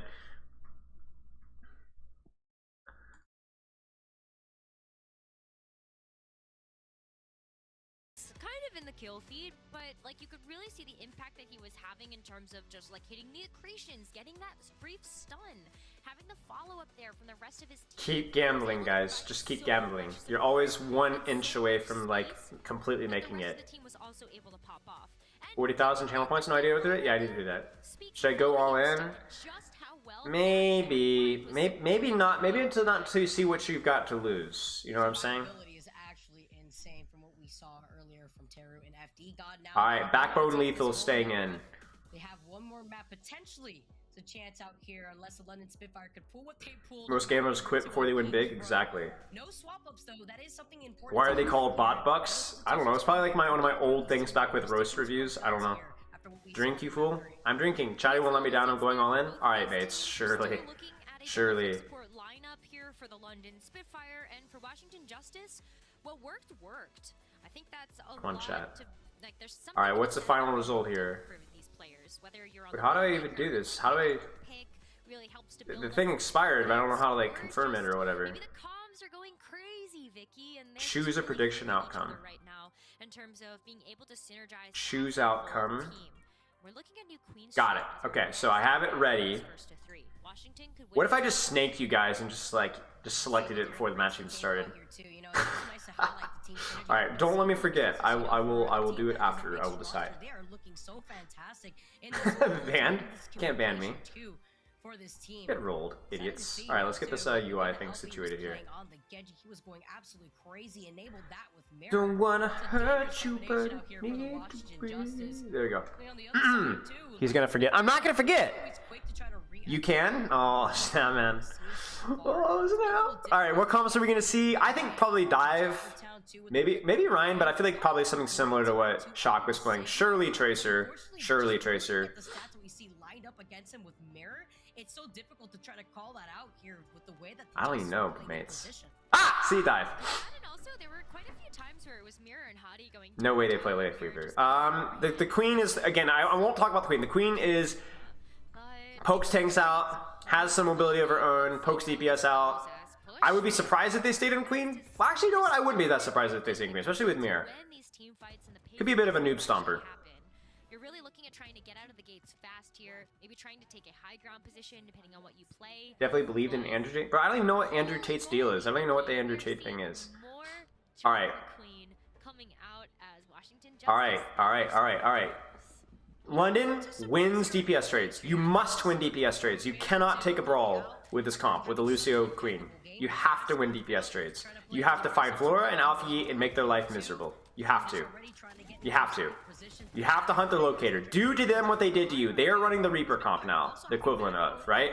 Mirror does have some poke capability, but Hottie is... Oh, no. That's a really, really huge pick, and you can see just how quick. Like, Landon and Lethal can literally be on a flank together. And Backbone too. I mean, you move on this.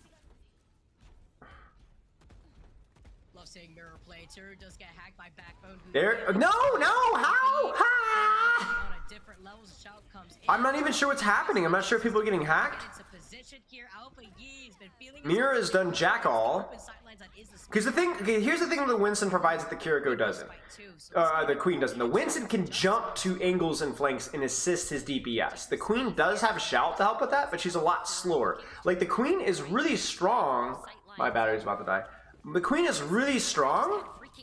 Oh my gosh, how? My DPS... The Queen is really strong when close range. She's better than Winston, but the problem is that Winston can be wherever he wants. The Queen can't. So... It's not even so much about diving. Backline is better than Winston. Kind of.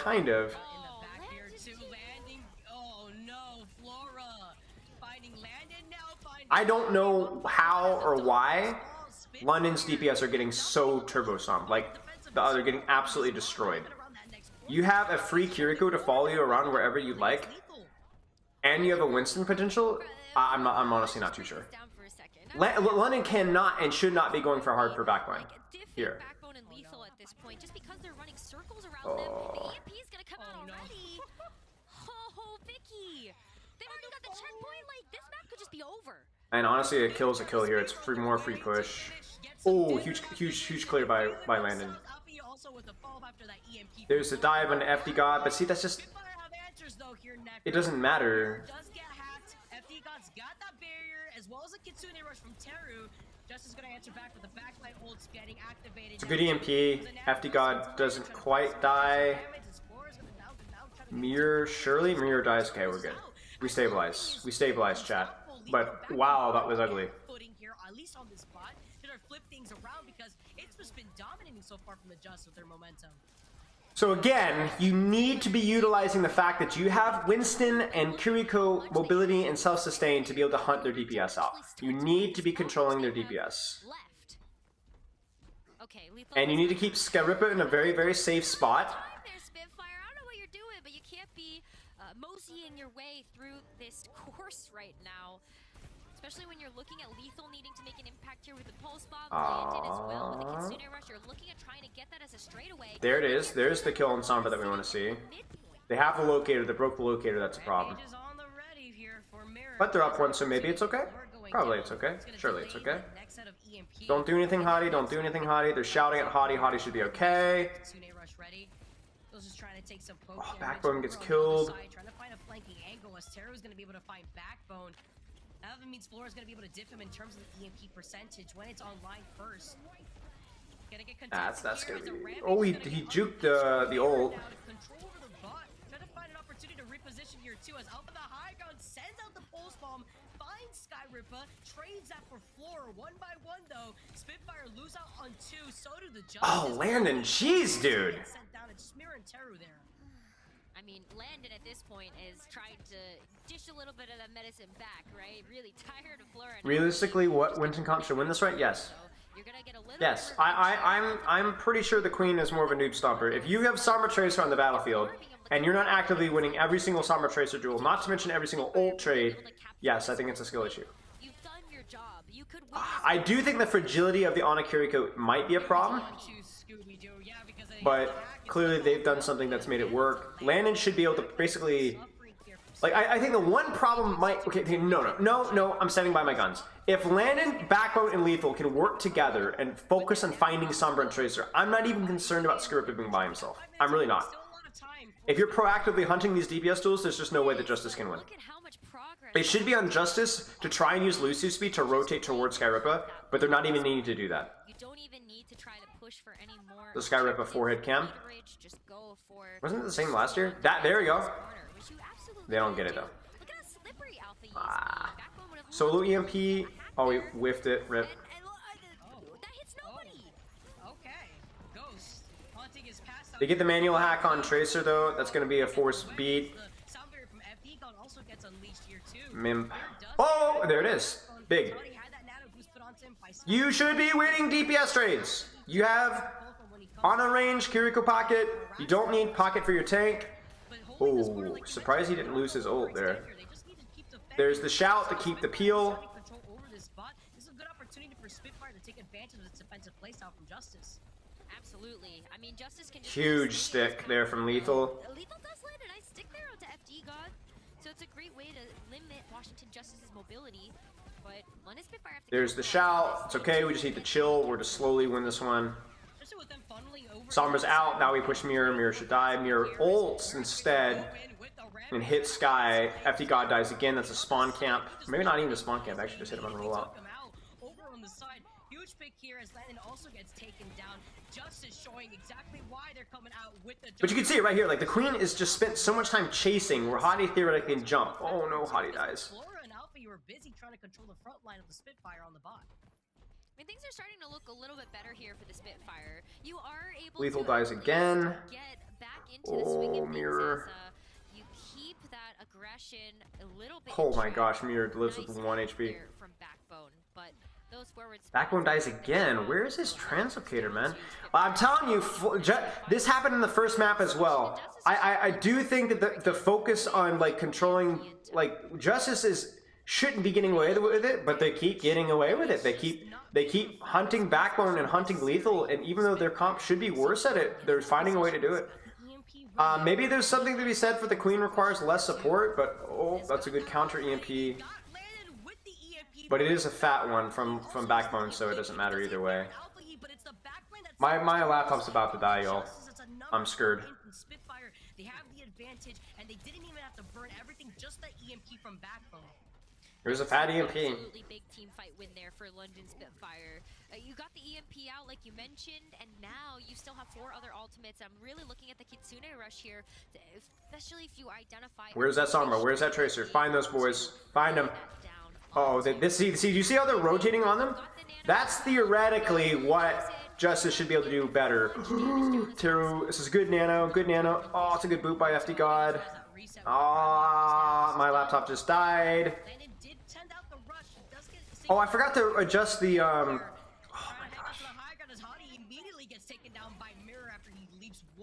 If Landon is dying if the backline is dying to hacks, something is going on with like, I'm gonna keep saying it till the day I die. Something is going on with London's ability to control DPS in space.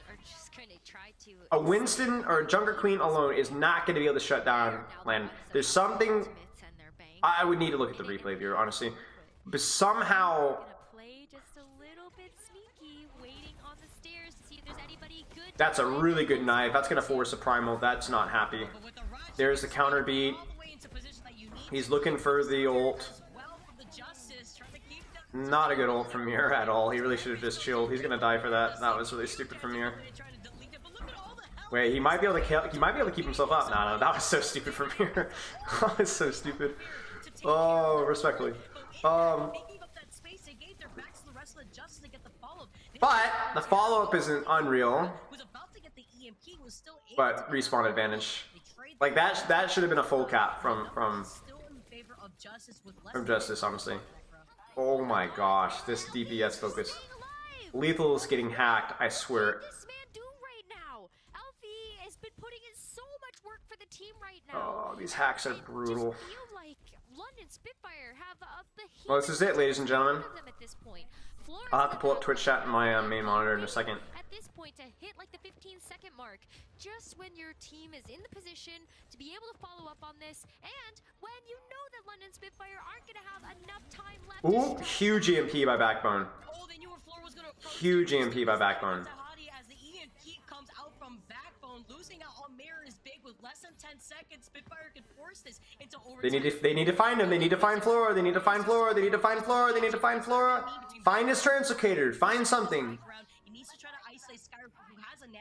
Please, please, please, please do not let the CMP go through. Do not let the Spole Spawn go through. Do not do it. Obviously it's harder because somebody has to be in cart, but I beg. Find the locator. Oh, Backbone gets found. Ah. Oh, Alpha, you slept. Nice!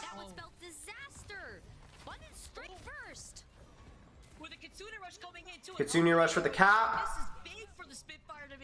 Okay. Keep hunting. Scarippa needs to play kind of really safe to not get hacked and be able to defensively nano. Landon needs to be careful as well. We need to find that locator.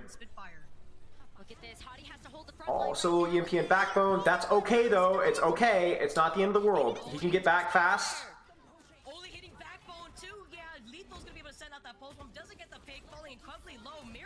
Oh no, maybe it's not okay. That's it. It just felt like we just. I don't know. Ah! I don't know, y'all. That was tough. All right. Choose outcome. Will London win next map? No, you fool. Congratulations on your channel points, ladies and gentlemen. Yeah. That was tough, y'all.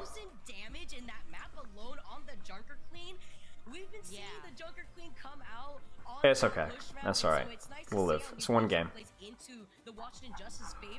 I mean, Justice were just the better team.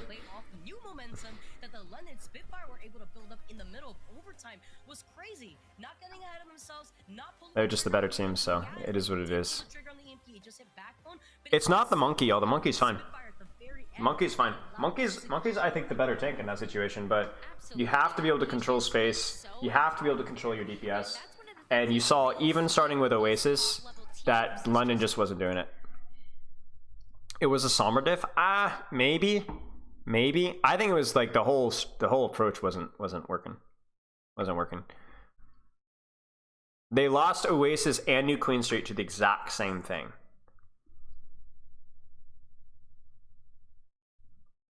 It was just like not controlling DPS like whatsoever. And like their DPS getting away with murder.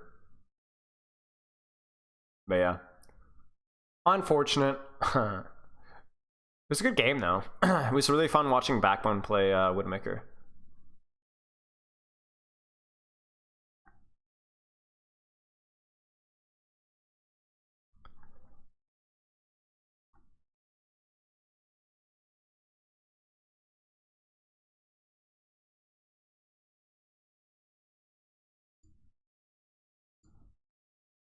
Give me a second, guys. I'm scrolling through here because I don't have my Twitch chat pulled up on my phone, so I have to do the stupid alt tab number. Hey, kitty. I'm starving, y'all. I'm not gonna lie.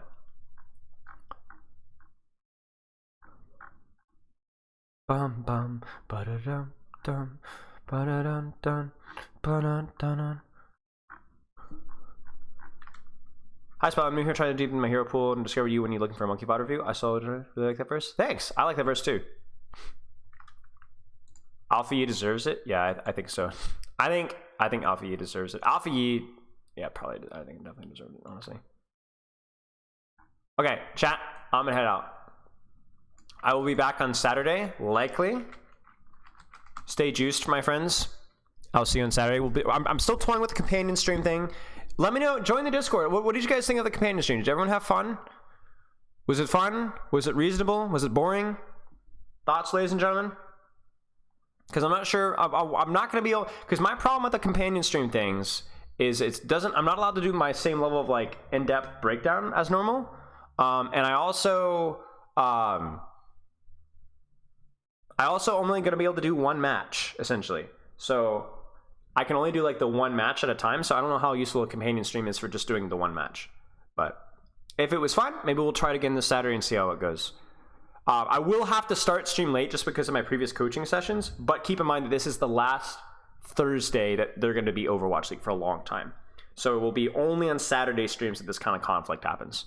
But okay. All right, loves and kisses, guys. We're going to toss heaps to Adrena Linda, somebody in my Discord, so hop in the host. For you to mute instead of pausing just for people's things don't get messed up. Yeah, maybe I'll do that. Maybe I'll do that instead. All right, chat. Loves and kisses. I'll see you guys later. Spilo out.